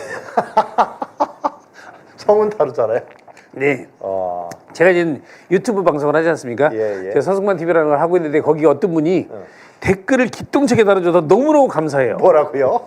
니들은 이승만이 있지 우리는 서승만이 있다. 그러네. 그러니까 기분 좋은데 비교 상대가 이승만이라 좀 불쾌하긴 하지만 그래도 같은 이름만 승만이지 완전 내용은 다릅니다. 이런 얘기를 말씀드리고 싶어요. 그래요? 그것도 한 100만 정도 뭐 같은데. 근데 걔네들은 100만을 받는데 그게 정확하게 100만이 아닌 게 그 사재기를 해서 표를 지들이 사서 정말요? 보고 나면은 돈을 돌려주는 이런 그런 짓을 하고 있어요. 그러면서 관객 수를 늘렸다. 이게 무슨 의미가 있어요? 정말요? 예, 그랬대요. 피드백 돈을. 영화를 보고 티켓을 가지고 가면 돈을 환불해 줬다 이런 얘기가 있더라고요. 그러니까 공짜로 보여줬는데 100만 받았으면 많이 본 거 아니죠? 전에의 문화예술 정책과 좀 다른 양상인 것 같아요. 지금은 정책이 없어요. 그냥 정책이 문화 없어요? 정책이라는 것 자체가 없는 것 같고 뭐 있는 건 뭐가 있는지 모르겠습니다만 구체적으로 이제 거기 안으로 파고 들어가 보면 네. 말도 못하게 정체돼 있을 것 같아요. 지금 보면. 국민 영웅이라는 호칭도 받으셨습니까? 네, 국민 영웅 1호, 생활 속 작은 영웅이라고 제가 이제 1호거든요. 1호. 네. 생활 속 작은 영웅. 그래서 제가 이제 그때 박근혜 정부 때 받았어요. 그 안전 가지고 제가 말씀드렸듯이 2005년도부터 어린이 안전 가지고 쭉 이렇게 뮤지컬 만들어가지고 전국에 있는 아이들한테 이제 무상으로 뮤지컬을 통해서 안전 교육을 하고 그래가지고 그게 이제 어린이 안전에 네. 크게 지대한 영향을 줬다. 아. 공헌을 했다 그래가지고 이제 예. 그때 당시 이제 박근혜 정부에서 받았는데 생활 속 작은 영웅, 그리고 작은 영웅, 큰 영웅 뭔 차이예요? 그러니까 큰 영웅은 전쟁 나가서 죽어야 된다 그래가지고 그냥 작은 영웅 받았습니다. 영웅입니다, 영웅, 히어로. 전에 개그 이렇게 하실 때 네. 그 정치인들 흉내라 그러니까 저는 이제 성대모사 같은 거는 잘 안 했는데 예. 저는 이제 성대모사를 유일하게 하나 딱 한 게 누구냐면 도울 김용옥 선생님이 강의하는 거 보고 멋있어가지고 그분 성대모사로 이제 풍자하고 이렇게 한 적이 있죠, 잠깐. 오늘 좀 보여줄 수 있겠습니까? 근데 그거 제가 하는 거 보고 최영만, 강석, 김학도만 많이 따라했죠. 예. 이놈의 정부가 이게 잘못된 게 뭐냐 이거야 이게 무슨 정부가 있어 무정부 상태야 이거 지금 이게 대한민국이 이게 말이 됩니까 2024년도 이게 지금 뭐 이런 거 처음 이제 막 실판으로 쓰면서 저는 방송 40년 하면서 딱 한 번 해봤어요 성대모사 김용옥 도울 주로 그럼 김용옥 어떤 개그를 하셨던 저는 거예요? 스탠드업 코미디 혼자 떠드는 거 있잖아요 누구랑 같이 꽁트 같이 이렇게 호흡을 맞추는 걸 꽁트라고 하고 네. 저는 혼자 나와서 이게 막 중얼중얼 떠드는 거 이런 거 많이 했죠. 네. 그건 주로 어떤 거였습니까? 그러니까 반전 개그라 그래가지고 제가 이제 하는 게 이제 반전 개그예요. 그러니까 앞에 서술을 잘하다가 말도 안 되게 확 뒤집는 건데 제가 옛날에 이제 서승만입니다라는 코너가 있었거든요. 맞아요. 그 기억나. 그러니까 그걸 이제 저기 위인들 외국이나 한국이나 뭐 이렇게 위인들을 가지고 일대기를 쫙 설명을 하다가 마지막에 뒤집고 그러면서 막판에 그 사람들에 대한 어떤 그 정신세계나 이념을 갖다가 이제 얘기하면서 하는 건데 예를 들면 그런 거죠. 김유신 장군에 대한 얘기를 하게 되면 막 김유신 장군을 막 하다가 막 삼국을 통일한 김유신 장군은 칼을 높이 쳐들며 힘차게 소리칩니다. 이 칼 누구 거니? 뭐 그런 거 있잖아요. 뭐 그런 거 하고 뭐 저기 이산이 아닌가며 그거 되게 유명하잖아요. CF도 찍고 또 다시 군사의 발을 잃고 옆산에 올라간 나폴레옹은 이런 얘기를 하게 됩니다. 아까 그 산 같은데 뭐 그런 거. 그 처음에 제가 만든 거예요. 이승만에 대해서 잠깐 이승만이 하기 재수 없어가지고 하기 싫어요. 재수없어 가네. 뭉치면 살고 흩어지면 죽습니다라고 한 이승만은 혼자서 살겠다고 한강대교를 폭파한 이런 저런 극악 무단 개쓰레기입니다. 뭐 이런 거 뭐 그런 거를 그런 식으로 이게 스탠드업 코미디 많이 있죠. 윤석열에 대해서 알아주시겠습니까? 아유 진짜 그냥 술 많이 드시고 외국 같은 데 가면 그냥 한번 가면 좀 단타로 다니시지 말고 좀 힘드니까 가신 김에 한 1년씩 푹푹 쉬다 오시면 좋겠는데 대통령 하면서 얼마나 힘들어요. 그래. 그냥 한번 나가시면 아니 그냥 한 6개월씩 계시다 오시든가 좀. 알겠습니다. 왔다 갔다 하시고 그래. 왜 1년에 뭐 13번씩 나가면 그게 말이 됩니까? 그게 16번. 작년에 16번이요? 16번. 13번 아니어도 16번? 이거 아이고. 김건희 여사와 같이 갔다는 거 아니에요? 아이고 참 어떻게 하려고 그래. 참 걱정이네. 근데 김건희 여사가 저를 좋아할 것 같아요. 왜요? 김건희 여사가 초등학교, 중학교, 고등학교 졸업했을 거 아니에요. 누가 동창이라고 나서는 사람이 아무도 없는데 저는 국민대 동문이라고 얘기하잖아요. 동문이라고 얘기하는 사람은 나밖에 없어요. 아니, 그렇지 않습니까? 아니 김건희 여사 뭐 초등학교 동창이나 중학교, 고등학교 동창 뭐 누구라고 나온 사람 못 봤잖아요. 네. 저는 동문이라고 얘기를 해요 어디 가서. 그러니까 이 사람만 내가 동문이라고 얘기해주고 있어. 그리고 고마워하겠죠. 그래요? 김건희 여사는 여성이니까 좀 뭐 한 말씀 하신 그런가요? 뭐라고 얘기를 해요? 그냥 저기 뭐 백 좋아하시는데 뭐 백도 든든하고 좋겠소. 그 이제 뭐 백도 좋아하고 내가 대통령 백이 있어서 백도 좋고 좋겠다. 부럽습니다. 예. 알겠습니다. 그 마지막으로 문화와 정치의 관계라 그럴까요? 네. 그러니까 어떻게 돼야만 이게 좀 정상적이고 또 문화가 우리 국민에게 미치는 영향이라든가 정치에 미치는 영향, 상호 관계가 상당히 밀접한 걸로 알고 있는데 한 말씀. 그러니까 그때 저기 그런 얘기가 있지 않습니까? 네. 지원은 하되 간섭은 하지 마라. 그 DJ가 얘기한 거. 네네. 그러니까 이 문화라는 건 무에서 유를 창조하는 거기 때문에 무슨 구구단처럼 이는 사르기 공식적으로 딱 답이 있는 게 아니거든요. 그러니까 사람 개개인 문화예술인들은 다 각자 생각이 창의력과 이런 걸 가지고 하는 거기 때문에 어떻게 규제를 할 수가 없어요. 내버려둬야지. 네. 그러니까 문화가 그 사회에 미치는 거 사실은 K 컬처 그러면은 대한민국의 위상이 빡 올라갔잖아요. 그게 문화예술이잖아요. 그들을 정부에서 규제하고 어떻게 하라 말아야 했으면 그게 됐겠습니까? 안 됐지. 자유로운 영혼들이에요, 이들은. 저 역시 마찬가지고. 네. 그러니까 자유를 주고 맨날 대통령이 주장하는 거잖아요. 자유와 공정이 그러잖아요. 자유를 주고 공정하게 기회를 주시면 정말 이 문화는 자동으로 발전할 수밖에 없습니다. 자유를 주고 공정을 주세요. 이 자유와 공정 이거 많이 하시지 않습니까? 대통령께서 그거 좀 해줬으면 좋겠어요. 이게 자유롭게 공정하게 누구에게나 균등하게 기회를 주세요. 예. 후배 노종요 씨하고 친하시죠? 친하죠. 저기 동생이고 후배고 직계 후배고. 저희 프로그램에도 여러 번 나오셨어요. 예. 같이 한번 두 분 모셔도 되겠습니까? 그러면요. 예. 알겠습니다. 제가 좋아하는 동생이니까. 아, 네, 네, 네. 오늘 시간이 짧습니다. 지금 밖에 우리 네. 서승만 박사께서 꼭 네. 인사하셔야 될 분이 와 계십니다. 아 예. 안규백 전략국 아 예. 악수하시고 네, 네, 잘해보자고 알겠습니다. 얘기하시면 좋을 것 같습니다. 자, 오늘 서승만 개그맨 서승만 박사님 보내드리고 우리 안규백 전략공천위원장 모시도록 하겠습니다. 오늘 말씀 잘 들었습니다. 감사합니다. 전략 지역이라 하면은 저희들이 후보를 공모할 때 일절 서류 접수를 받지 않습니다. 그렇죠. 그러니까 그 누구도 전무한 상태로 봐야 되지 않겠습니까? 그리고 예전에 했던 사람이 또 그 지역을 간다는 것은 그것은 확약이 된 사항도 아니고요. 그래서 무의 상태에서 백지 상태에서 다시 재검토하는 것이기 때문에 누구를 고려했다 안 했다 이것은 여러 제가 이치적으로 맞지 않습니다. 광역지자체장급 사람들, 예. 이를테면은 충남의 양승조 전 의원이 이제 예산 홍성으로 가지 않습니까? 예. 또 박남춘 인천시장 같은 경우도 그렇고요. 그러니까 또 이광재 전 강원도지사 그렇고요. 이게 비서실장도 광역단체장급으로 보기 때문에 광역단체장급은 우리 당의 전략지역, 다른 지역에 축선으로 가서 그 다른 여타 지역의 파급 효과를 좀 미쳐라. 그래서 강세 지역보다는 당세 지역이 중간 정도의 지역 가서 좀 확산을 좀 해라. 이런 차원에서 저희들이 전략을 좀 짜고 있는 것이죠. 우리 민주당은 시스템이 작동이 지금 돼가고 있습니다. 왜냐하면은 상대당은 공천관리위원회 한 곳인데 하나인데 예. 우리 당은 인사검증위원회, 사전검증위원회, 예. 그다음에 공천관리위원회, 예. 그다음에 전략공천관리위원회 예. 이렇게 상호가 시스템과 균형과 견제가 작동을 하고 있습니다. 기본적으로 이런 세 가지 네 가지의 균형 견제가 있기 때문에 예. 사천이란 것은 글쎄 인간이 하는 일이기 때문에 조금은 감비될 수 있을지 모르지만은 저는 그 공간이 거의 없다 이렇게 봅니다. 제 옆에 지금 민주당에서 저승사자 역할을 하고 계시는 안규백 전략공천관리위원장 나오셨습니다. 안녕하십니까? 네, 반갑습니다. 안규백입니다. 네, 얼마나 요즘에 고생이 많으십니까? 뭐 마음적으로 정신적으로 상당히 지금 뭐 임계점이 와 있습니다. 네. 예. 우리 동대문 의리신가요, 그죠? 동대문 갑입니다. 갑입니까요? 네, 외국의 갑입니다. 대학에 있는데. 그렇습 저 학교 앞에 가다 보면 항상 프랭카드가 걸려 그렇습니까? 있던데. 예. 거기 가보지도 못하겠네, 지역은. 아닙니다. 가세요?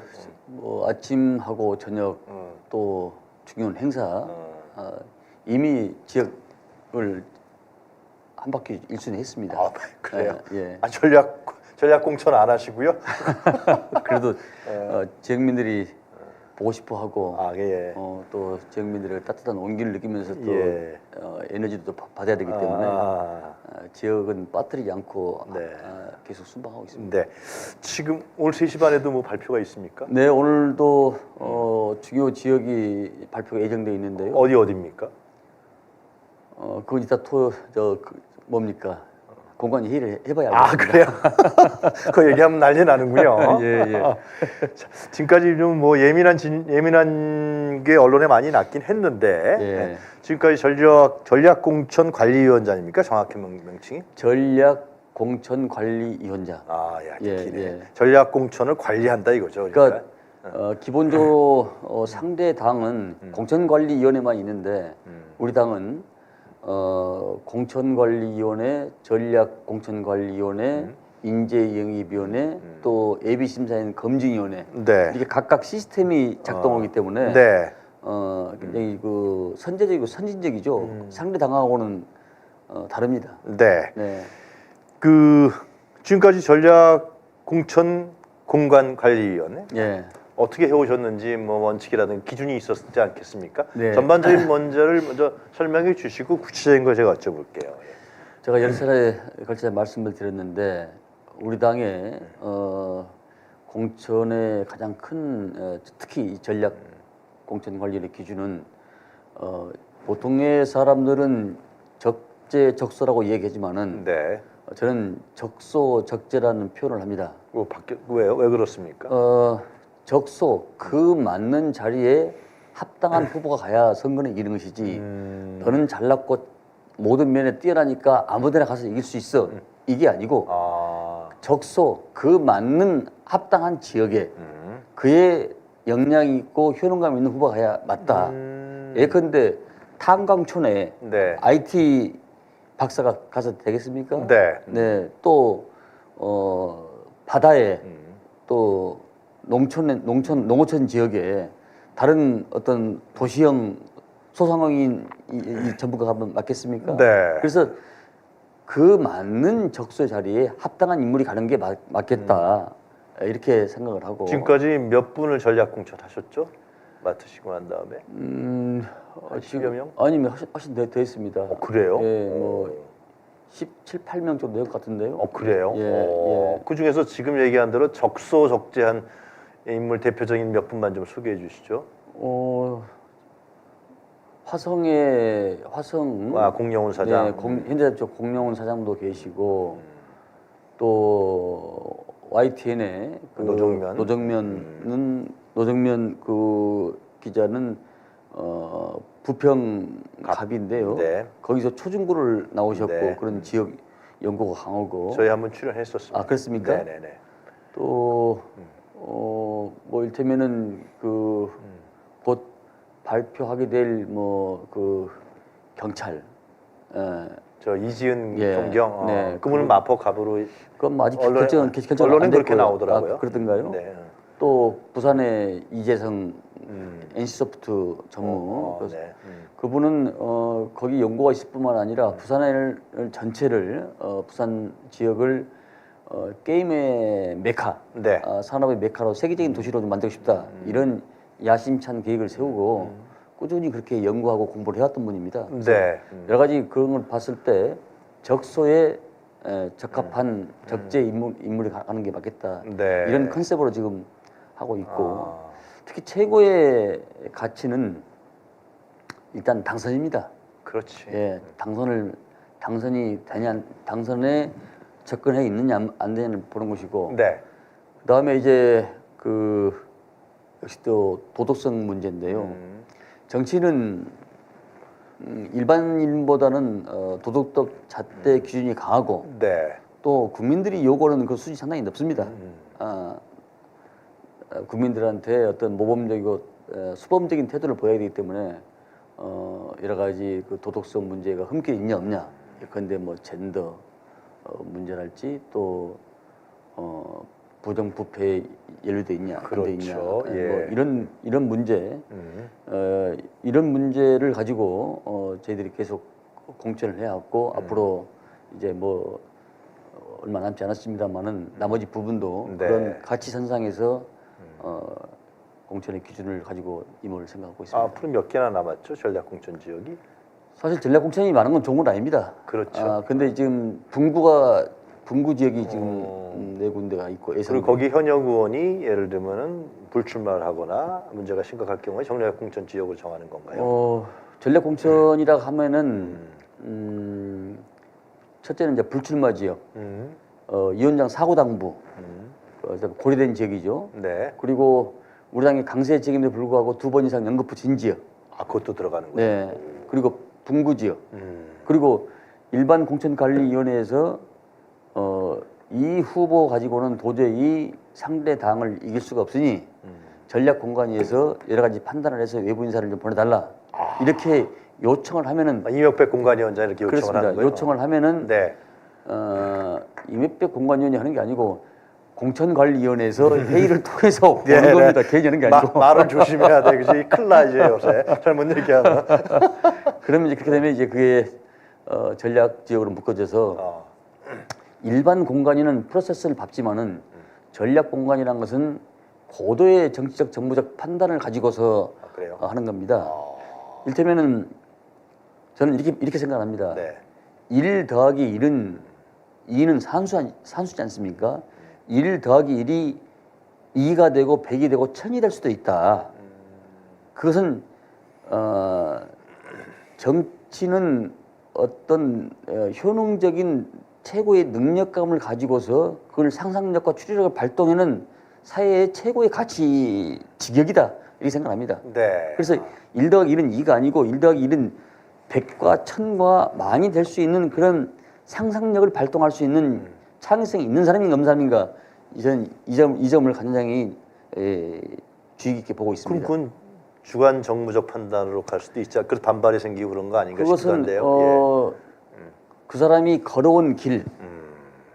아니, 그러니까 제가 말씀드린 것은 인재 영입돼서 오신 분들이 하는 겁니다. 어떤 사람을 놓고 후보를 놓고 하는 게 아니고 인재 영입돼서 들어오신 후보들의 경력과 이력과 그 사람이 스토리텔링이 있는가 없는가. 그걸 보고 사는 거예요? 네, 그걸 보고서 또 주변하고 토론을 해가지고 위원들하고 같이 토론을 해가지고 결정한 것이 제 혼자 결정은 아니고요. 사고당부로 지정된 곳에 대해서 전략공천관리위원회에서 정하는 거군요, 인물을. 그렇습니다. 네. 사고당부는 여기서 정하는 게 아니죠? 사고당부는 이미 정해져 있는 데고요. 저희들은 그 넘어온 새로운 인물에 대해서 네. 그 지역에 그 지정을 하는 역할을 하는 것이지 이 지역을 사고당부로 때려라, 지정해라 이렇게 하는 게 아니고. 는 저승사자인 줄 아닙니다. 여태까지.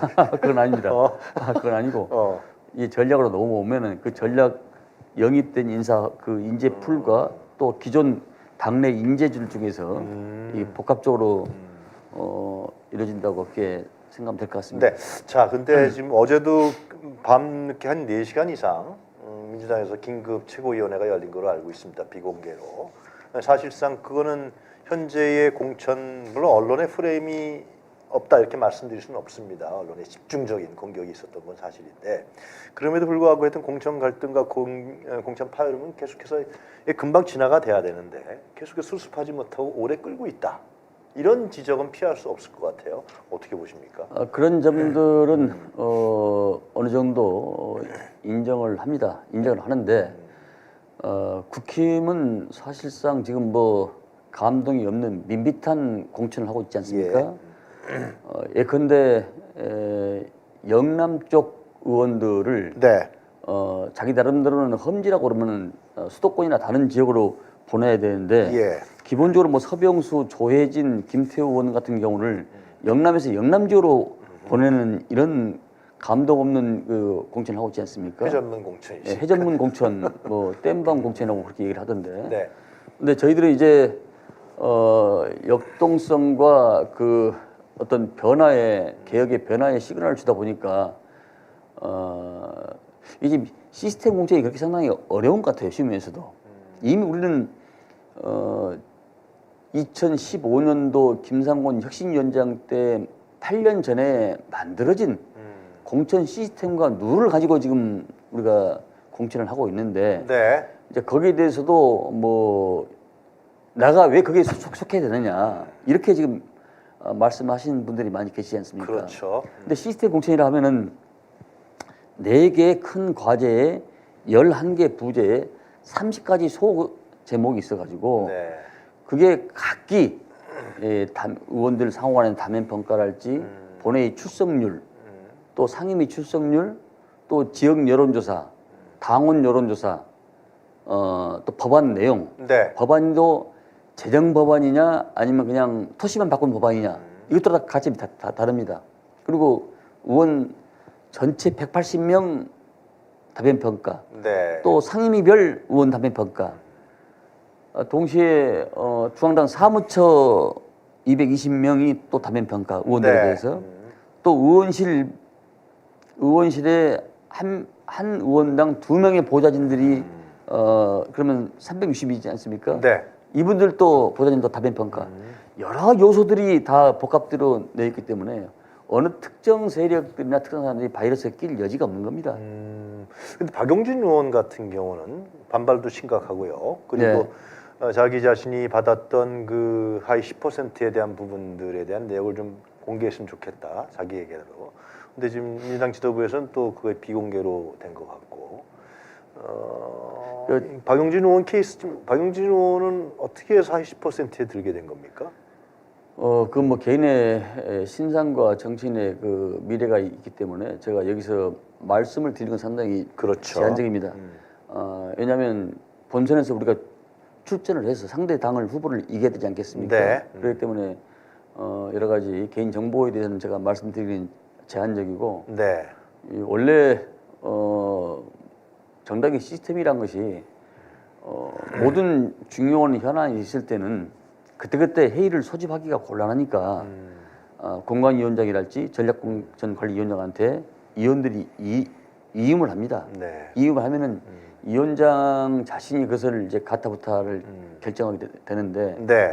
그 내용 공개 여부를 보면은 네. 상당히 그 개인적으로 그런 부분이 있기 때문에 아마 공개를 안 하지 않았나 이렇게 생각이 됩니다. 본인한테는 할 수 있는 거 아닌가? 안 되나요? 곤란한가요? 그것도 사실 저도 하위 10% 30% 감점, 하위 20% 20포인트 감점 이 내용에 대해서는 뭐 저도 전반적으로 보진 않았습니다만 그렇죠. 대충에 대해서는 알고 있지만은 그걸 말할 수가 없는 것이 네. 그러나 그것은 현 민주당 지도부가 한 것이 아니라 8개월에 걸쳐서 그 평가 항목하고 말씀하신 거. 아니 8년 전부터 준비를 해왔고 최초 4년 8년 전에는 네. 20%에 들어가면 무조건 컷오프였는데 네. 이건 가혹하다 해서 아. 4년 전부터 21대죠. 네. 21대부터는 어떻게 했냐면은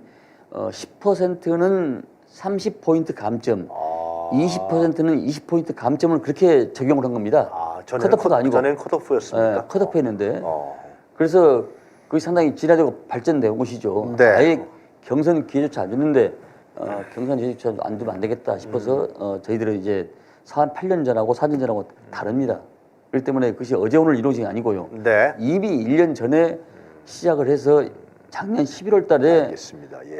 이 공직자 선출평가위원회에서 확정을 진 겁니다. 그러니까 네. 이건 작년 11월 말에 이미 결정된 겁니다. 그러니까 그 민주당 당원이나 지지자분들은 이러한 안타까움이 있어요. 그러니까 왜 이렇게 너무 오래 끄는 거 아니냐. 이것이 그러면서 이제 언론에서 도배질을 하고 그리고 또 민주당 당원들이 실망도 하는 측면도 없지 않아 있고 이걸 빨리빨리 수습하고 정리하고 그래야 되는 거 아니냐는 문제에서 논란의 중심에 서 있는 분이 임종석 전 비서실장이 아닌가 싶은데요. 어떻게 보십니까? 그거는 안기배 위원장님께서 여러 차례 임종석 전 실장에 대한 발언을 하신 것 같은데요, 공개적으로. 기조가 광역 단체장급들, 그러니까 참 감사하게도 양승조 전 충남지사는 본인의 지역구인 천안을을 뒤로 하고 가장 험진 예산 홍성으로 지금 가서 선거를 뛰고 있지 않습니까? 네. 감사하게 생각하는데 박난춘 의원, 그다음에 이광재 전 강원도지사, 임종석 전 비서실장 이런 분들은 당에서 저희들이 요청하기를 당세가 보통인 그런 정도의 지역에 가서 좀 그 여러 가지 주변의 파급 효과와 축선별로 좀 그 강화를 좀 해달라 이런 부탁을 좀 했던 것이고 또 하고 있는 겁니다. 아, 그래요? 이게 어떤 후보들은 수용을 하고 어떤 후보들은 수용을 못해서 막 불출마하는 분도 계시고 또 있구나. 저 대전에 허태정 전 시장 예, 그분도 옮겼죠. 다른 데로 옮기는 거 옮긴데 본인이 이번 선거는 그러면 출마를 않겠다. 다른 지역의 후보가 뛰고 있는데 그 후보를 뒤로 그래요? 하고 본인이 하는 것은 정치 도저히 맞지가 않다. 출마하지 않겠다. 출마하지 않겠다 이렇게 했습니다. 참 안타깝죠. 굉장히 역량과 그 효능감이 출중하고 인품도 좋은 분인데 상당히 안타깝게 생각합니다. 그 얘기 나온 김에 예를 들면 전략공천을 이제 딱 할 때 그 지역에서 열심히 뛰었던 뭐 7, 8명의 예비 후보들이 있잖아요. 예. 그 사람들은 낙동강 오리알 되는 거 아니에요? 전략 공천이라 해서 기존 후보들 다 배제한 것도 아니고. 아, 그래요? 기존 후보들 중에서도 경쟁력 후보들은 경선을 붙이는 경우가 굉장히 많습니다. 아, 그래요? 그것도 상황에 따라서 고려하는 거군요. 여론조사라든가. 그렇습니다. 여론조사에서 그러니까 보통의 이제 저희들이 볼 때는 전문적인 그 용어로 성장 곡선과 운동 곡선이 있으면은 네. 성장 곡선이라는 것은 조직에서 완전 평가를 높이 받은 사람들이고 사회적으로도 아주 고위층이고 운동 곡선은 현재는 낮지만은 미래 가능성이 많은 사람입니다. 그래서 이 성장 곡선보다는 이 운동 곡선, 이 운동 곡선을 예의주시를 하는 겁니다. 네. 이런 분들은 여론의 지지가 낮더라도 그 사람들 같이 경선을 붙이는 겁니다. 네, 그래서 기존 후보들을 완전히 배제하는 것이 아니고 아, 그래요? 기존 후보들 중에서도 훌륭한 분들은 같이 이렇게 경쟁을 붙여서 그분들이 이제 거기서 통과되면은 네. 후보를 지정한 겁니다. 그 노웅래 의원은 지금 아직 단식 중이신가요? 네, 노웅래 의원께서는 지금 오늘 단식 중인데 오늘 3시 반에 전략공간에 모셔가지고 본인의 소명을 한번 듣고 아침적이요? 네, 듣고 소문 기회를 주고 그리고 저희들이 심도 있게 토론을 해 나갈 생각입니다. 아, 그래요? 네. 좀 다른 그 결과가 나올 수도 있는 겁니까, 그러면? 그건 예측할 수가 없죠. 아, 그래요? 뭐 저 혼자 하는 것이 아니고 예, 알았어요. 공관위원들이 전체가 같이 하는 일이기 때문에. 알았어요. 예. 동작을의 이수진 의원은 밖에 나와서 상당히 힐난조에 발언들을 많이 해서 좀 그런 것 같기도 한데. 그렇게 되면은 원래 그분이 이제 뭐 소위 말하는 친명이지 않습니까? 그래요? 저는 요새 친명, 아, 비명의 네. 기준을 잘 모르겠어요. 그런데- 뭐 단수 공천 받은 사람 다 친명이고 경선 붙이는 사람은 다 비명으로 언론에서 프레임 짜더라고. 아니 예. 그 하위 10% 20% 포함에 된 친명들이 굉장히 많습니다. 그리고 저 사람이 왜 저렇게 들어가 있지? 당의 중요한 역할을 했던 사람인데 누구예요, 그 사람이? 이건 말씀. 알겠어요. 예. 그것은 그런 구도는 아닌 것 같고요. 아니 그 우리 저 안기백 위원장님도 친명 아니었잖아요. 저야말로 친명이 아니죠. 글쎄, 근데 친명이 됐더라고 이제. 아, 그래요? 그래서 단수 공천 받으신 거야. 그러니까 단수 공천 받은 사람은 다 친명, 저는- 경선 붙는 사람은 비명 이렇게 언론에서 프레임을 짜더라고. 저는 우리 당이나 상대 당이나 제 경쟁 상대가 없어가지고 아, 그랬던 거예요. 단수로 접수를 한 사람입니다. 그 저승사자한테 누가 오겠어? 그래서 단수 공천이 아니고 당 내외에 후보가 없었던 다른 분들도 다 마찬가지입니까? 그런 분들이 많습니까? 어제 일제히 당직자들 단수 공천을 많이 받은 것 같다. 어젠가 그젠가. 예. 뭐 장경태 최고위원이라든가 뭐 그러지는 않고요. 경쟁력이 차이에서 20% 이상 벌어지면 단수가 됩니다. 그러니까 상대 후보하고 여론조사를 네. 돌려가지고 예. A 후보하고 B 후보하고 20% 이상 포인트가 격차가 있으면 그건 단수가 되는 것이고요. 네. 만약에 20% 안에가 들어가 있으면은 그것은 경쟁하는 것이죠. 근데 이제 우리가 외부인들이 심사위원들이 50%가 외부인이기 때문에 공관위원장이나 전략위원장이 마음대로 그건 인위적으로 할 수가 없는 시스템 구조입니다. 뭐 잘못 얘기하면 그분들이 나중엔 다른 얘기 하시겠죠. 그렇죠. 그건 원칙의 문제입니다. 이미 기 50%가 거기에 청년이 들어가 있고 여성이 들어가 있고 50%가 외부 인사로 하게 돼 있기 때문에 지금 전략공관위원이 몇 분이 계시는 거예요? 10명입니다. 10명이요? 10명 중에서도 6명이 외부인이에요? 예. 위원장님 마음대로 못한다. 이게 예컨대 A라는 후보를 제가 하고 싶어서 했어도 네. 그것이 이제 킬돼 가지고 예. 다시 재논의하고 이런 그 구조기 때문에 그런 사례가 있었나요 혹시? 그러니까 발표를 해야 되는데도 반대 여론이 많아서 다시 또 한번 딜레이되고 그래요? 이런 경론이 벌어진 경우가 굉장히 그게 많습니다. 정상적인 거네요 결국. 그렇습니다. 예. 저기 지금 이제 우리 시청자분들 궁금해하시는 분이 추미애, 네. 이현주, 예. 그 다음에 전현희 예. 세 분의 그럼 여전사라 그럽니까? 하여튼 윤석열 정권과 이제 몸을 던져서 싸우신 분들, 이분들 전략 공천 하실 거 아니에요, 그죠? 이분들 보고 지금 경선하라 그러면 그러니까 제가 여전사 3인방이라고 제가 본인이 그러셨어요? 네, 그 제가 말씀을 닉네임을 붙였는데요. 네. 이분들은 대여 투쟁이나 여러 가지 논리적으로나 또 특히 각각의 컬러가 다 다릅니다. 아, 그래요? 네, 각각의 한 컬러가. 분 한 분씩 평가를 좀 해주시죠. 추미애 대표는 뭐 정치 경륜이 화려하고 역량이 출중한 분이기 때문에 어디든 가든 저는 경쟁력이 있다고 보고요. 그래요. 또 이현주 전 의원은 경제인 출신으로서의 그 7, 8, 9 세대의 대표적이고 또 그 여러 가지 논리 개발과 네. 아이디어가 좀 뛰어난 분이지 않습니까? 그래서 그런 분들 같은 경우는 경선을 가더라도 저는 어쨌든 탈당해서 한번 들어왔기 때문에 전략으로 주는 것은 좀 무리가 아닌가 생각합니다. 아 그래요. 예, 그래서 경선도 좀 붙여볼 생각을 가지고 있습니다. 이현주 전 의원에 대해서는요. 예. 본인의 반성과 해결하는 부분도 필요할 것 같고, 네. 당내 여러 가지 세력들의 그 이론도 있을 수 있기 때문에 경선하는 것이 또 옳은 방법이 아닌가. 네. 본인은 어떻게 생각할지 모르겠습니다만, 네. 전현희 의원은 이제 뭐 당의 요청에 의해서 지역도 지금 종로에서 일단 뭐 불출마를 좀 선언을 했고, 그렇죠.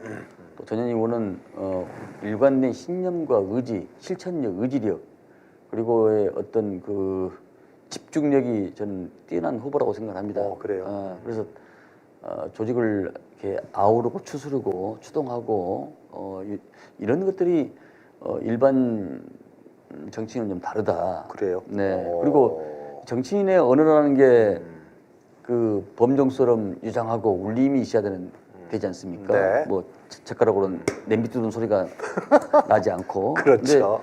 근데 뭡니까 저 공직에 계셨을 때도 윤석열 정부와 맞짱을 떠서 결국은 승리하지 않았습니까? 승리한 분이죠. 네, 승리하지 않습니까? 그런 강력한 멘탈을 가지면 어디든지 할 수가 있다. 이렇게 저는 판단하고 있습니다. 비례 쪽에 나가셔도 좋겠네요. 본인은 지역을 하고 싶어 합니다. 아 그래요? 예. 어느 지역을 하고 싶어요? 종로는 이제 기부업하셨고 그건 제가 말씀드릴 수가 없습니다. 본인한테 물어보면 제가. 그러면 이제 세 분 다 이현주 전 의원 같은 경우는 뭐 결정된 건 아니지만 네. 경선 지역에 한번 네. 고민하고 있다라는 거. 추미애 대표는 그분의 커리어라는 걸로 봤을 때는 네, 어느 지역이든지 할 것이다. 예. 그리고 전현희 전 위원장도 상당히 뭐- 당에서 높이 평가하고 있다. 네, 전략적으로 좀 요충지에다가 하면은 아마 당에 상당한 실현 효과가 있을 것 같습니다. 그래요? 네. 지금 남아있는 전략공천 지역이 어디입니까?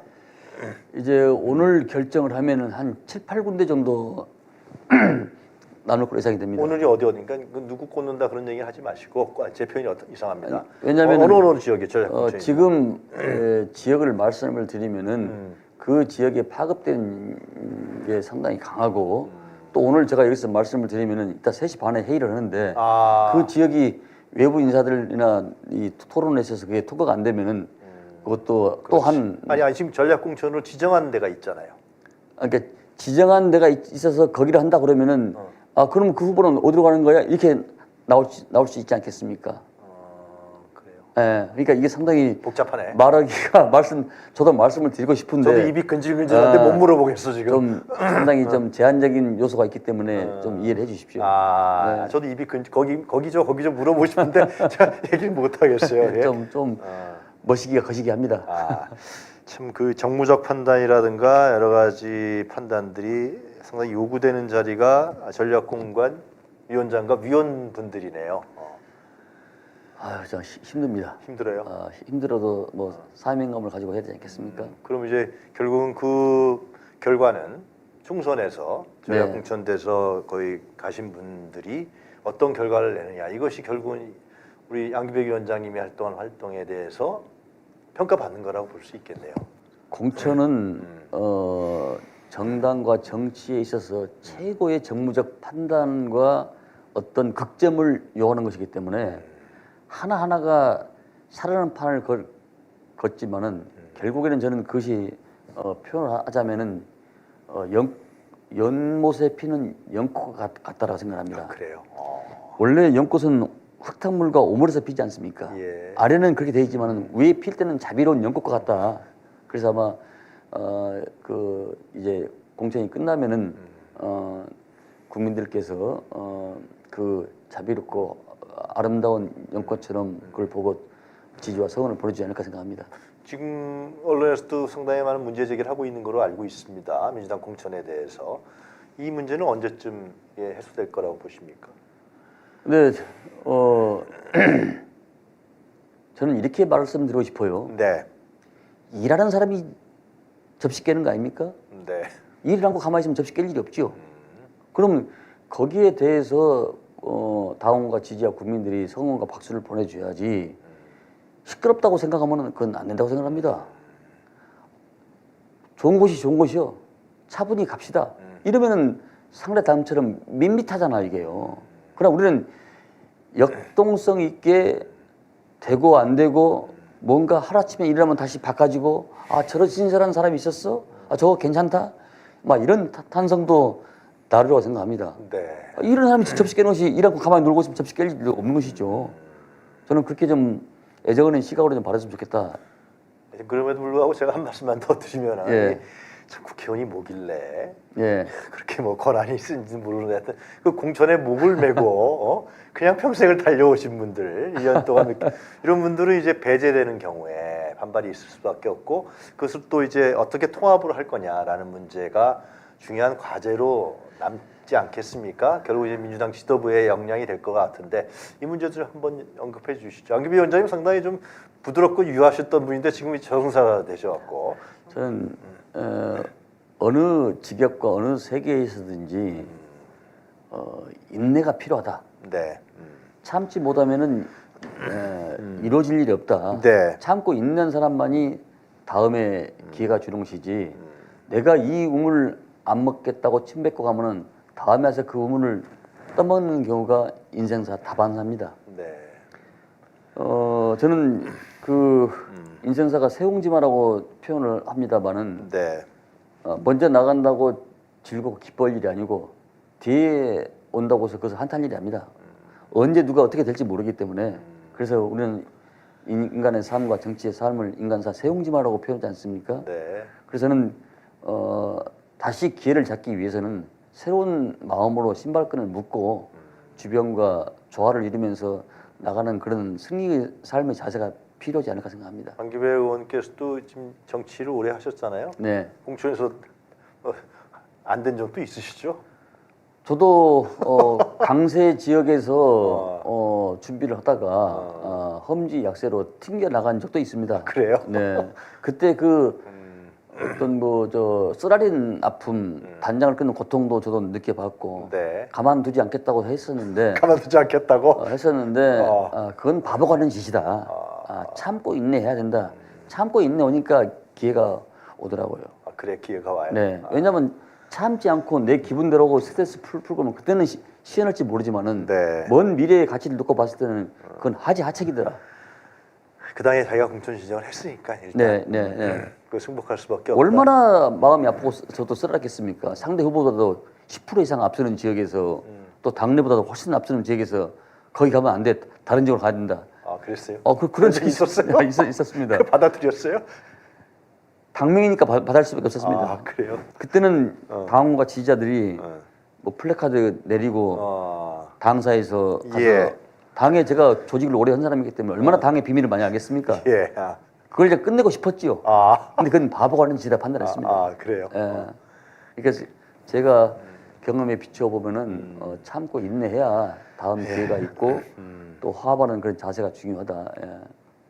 그래서 우리가 그 뭐 천시불여 불여지리 네. 천시불여 지리불여 이라는 말은 시대와 때가 아무리 좋았고 내가 서 있는 위치와 장소가 아무리 좋아도 화합과 단결만 모두다. 화합과 단결이 최고의 가치다. 참 어렵습니다. 네. 자, 그 뭐 이재명 대표의 최측근도 아니신 거로 제가 알고 있고, 예. 예. 그렇게 뭐 가까웠던 사이도 아닌 거로 제가 알고 있습니다. 근데 최근에 이제 전략공천위원장 하면서 이재명 대표하고 뭐 자주는 연락 안 하셨겠죠, 설마. 하여튼간에 이재명 대표의 정치 스타일 그런 것도 보셨을 거로 알고 있는데 어떻게 정치를 오래 하신 분으로서 이재명 당 대표 한번 좀 얘기를 해주시죠. 어떤 분이다. 냉정하게 평가를 좀 해보시면 어떻겠습니까? 그 우리 이재명 대표는 제가 예전에는 잘 몰랐습니다. 글쎄 말이에요. 네, 뭐 또 그분들의 주변 측근들도 내가 잘 아직까지 잘 누구지 잘 모르고요. 경기도 팀 잘 모르세요? 네. 예. 우스갯소리. 경기도 팀이라는 용어 자체를 저는 잘 모릅니다. 아. 그런 팀이 있는가도 잘 모르고요. 그뭐 유령 팀이라고 그럴 수도 있겠죠. 네. 하여튼간에. 예. 네, 이재명 대표는 그 원칙과 기준을 상당히 중요시할 것 같습니다. 아, 그래요? 네. 오. 그 원칙을 세우려면은 네. 주변에 여러 가지 그 소통을 하되 네. 그 원칙에 흔들림 없이 나가시는 분 같다는 그런 생각이 많이 지금 하고 있습니다. 네. 네, 근데 그러면서 경청을 많이 하시더라고요. 그래요? 네. 제가 이제 의견을 개진했을 때, 네. 그래요? 그럼 그런 방향이 더 합리적일 수 있겠습니다. 이렇게 이야기도 하시고, 그래서 일반인보다는 상당히 좀 그 어떤 그저 멘탈도 강하시고, 네. 선제적으로 이렇게 추진해 나가는 추진력 같은 것들이 상당히 좀 돋보인다고 그럴까요? 그렇게 네. 뭐 생각을 많이 하고 있습니다. 네.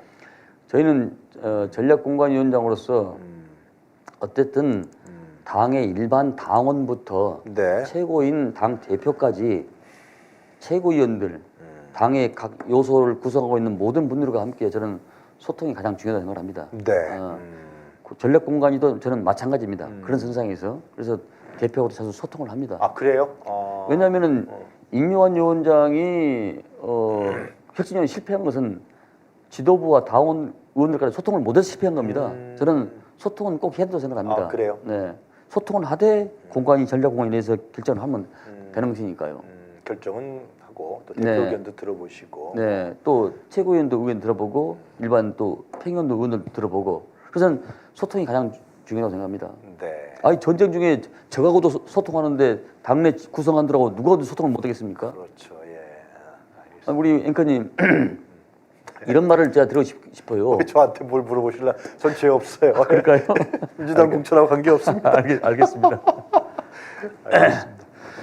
하여튼 뭐 이렇게 어려운 자리 오늘 바쁘실 텐데 또 3시 반에 이제 7군데 발표하신다고요?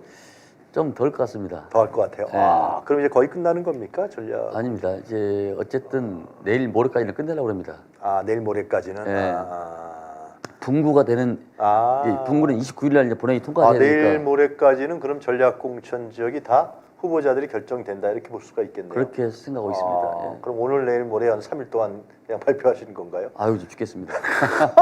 오늘 오후 3시에 또 이제 단식 중이신 노웅래 의원도 네. 만나실 생각이고요. 네, 예. 이수진 의원은 만나실 생각 없겠죠? 됐습니다. 예. 자, 하여튼 네. 고생 많이 하시고 하여튼 소기의 성과도 거두시고 이 문제가 너무 오래 끌지 않기를 바라는 것이 아마 당원들과 지지자들의 한결같은 마음이 아닐까 생각합니다. 예. 그 공천 과정은 특히 여당의 공천은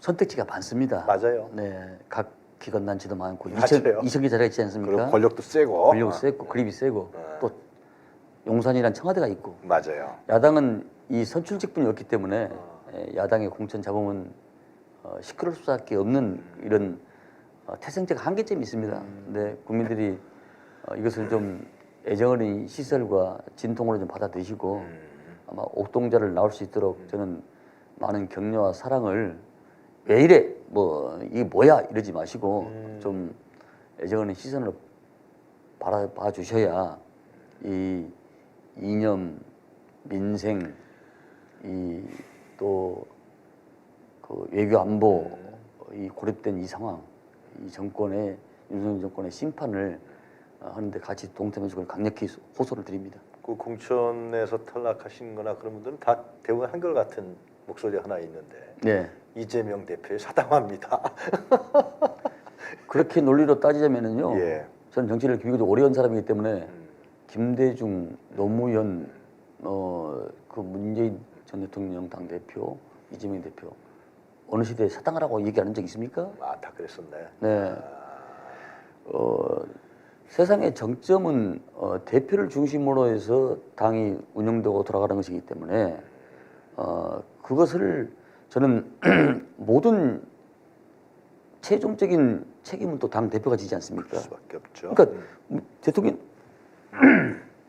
문희대 대표도 사당하라고 그랬고 노무현 때도 사당하고 그랬고. 아 그때 공익세 때도 그랬나요? 아, 다 그랬죠. DJ 때도 그랬나요? 네.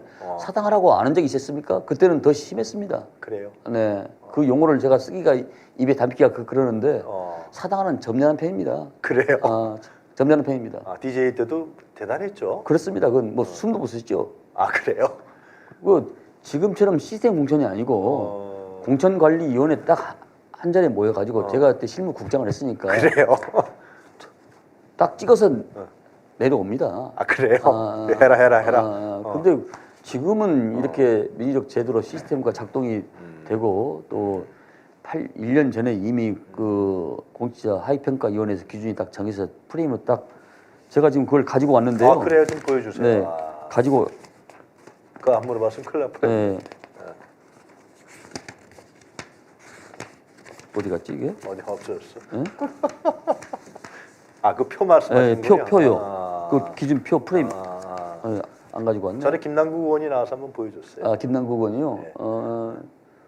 그 친구가 왜 그 아, 김남국 의원이 예. 보여줬지? 하여튼간에 그게 이제 보면은 4개 과제에 11개의 부제에 약 30개의 세부 항목이 들어가 있습니다. 제가 말씀드렸다시피. 그래요. 그러니까 누가 인위적으로 감히, 그러니까 의원들, 동료 의원들 상호 간에도 어떤 협력 시스템 체제를 잘 갖춰라. 혼자 하지 말고, 정치를 혼자 하는 게 아니고 함께 하는 것이니까, 함께 하는 것이니까 그런 체제를 갖춰라. 그 지역 공약 이행률, 네. 여러 가지 요소가 들어가 있는 것이기 때문에 그걸 한두 가지가 내용이 아니라는 말씀 드립니다. 네, 알겠습니다. 마지막으로 뭐 전략공천관리위원장으로서 한 말씀 하실 거 있으면 간단하게 정리하고 끝낼까요? 네, 소리를 시청하고 계신 우리 당 지지자와 또 네. 국민 여러분, 예. 사실 이 역사는 혼자 가면 길이 되지만 네. 함께 가면 역사가 이루어집니다.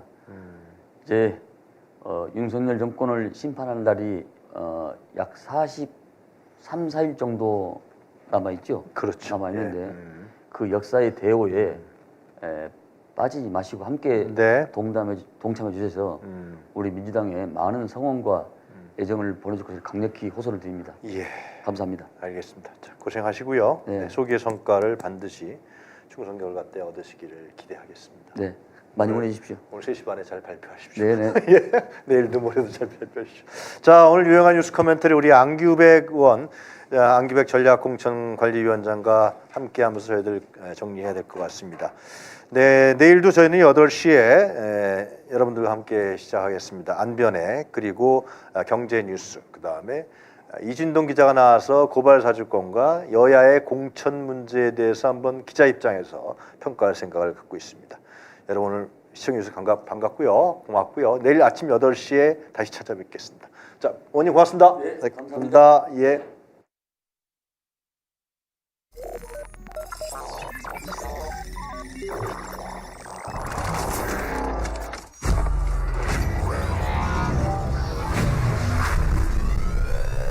고퀄리티 다목적 블루투스 올인원 스피커, 심장이 울리는 슈퍼베이스 BS4332. BS4332와 스마트 TV 하나가 되어 영상 음성이 생생한 현장감, 국내외 노래방 콘텐츠와 연결하면 강력한 사운드로 즐기는 신나는 노래방.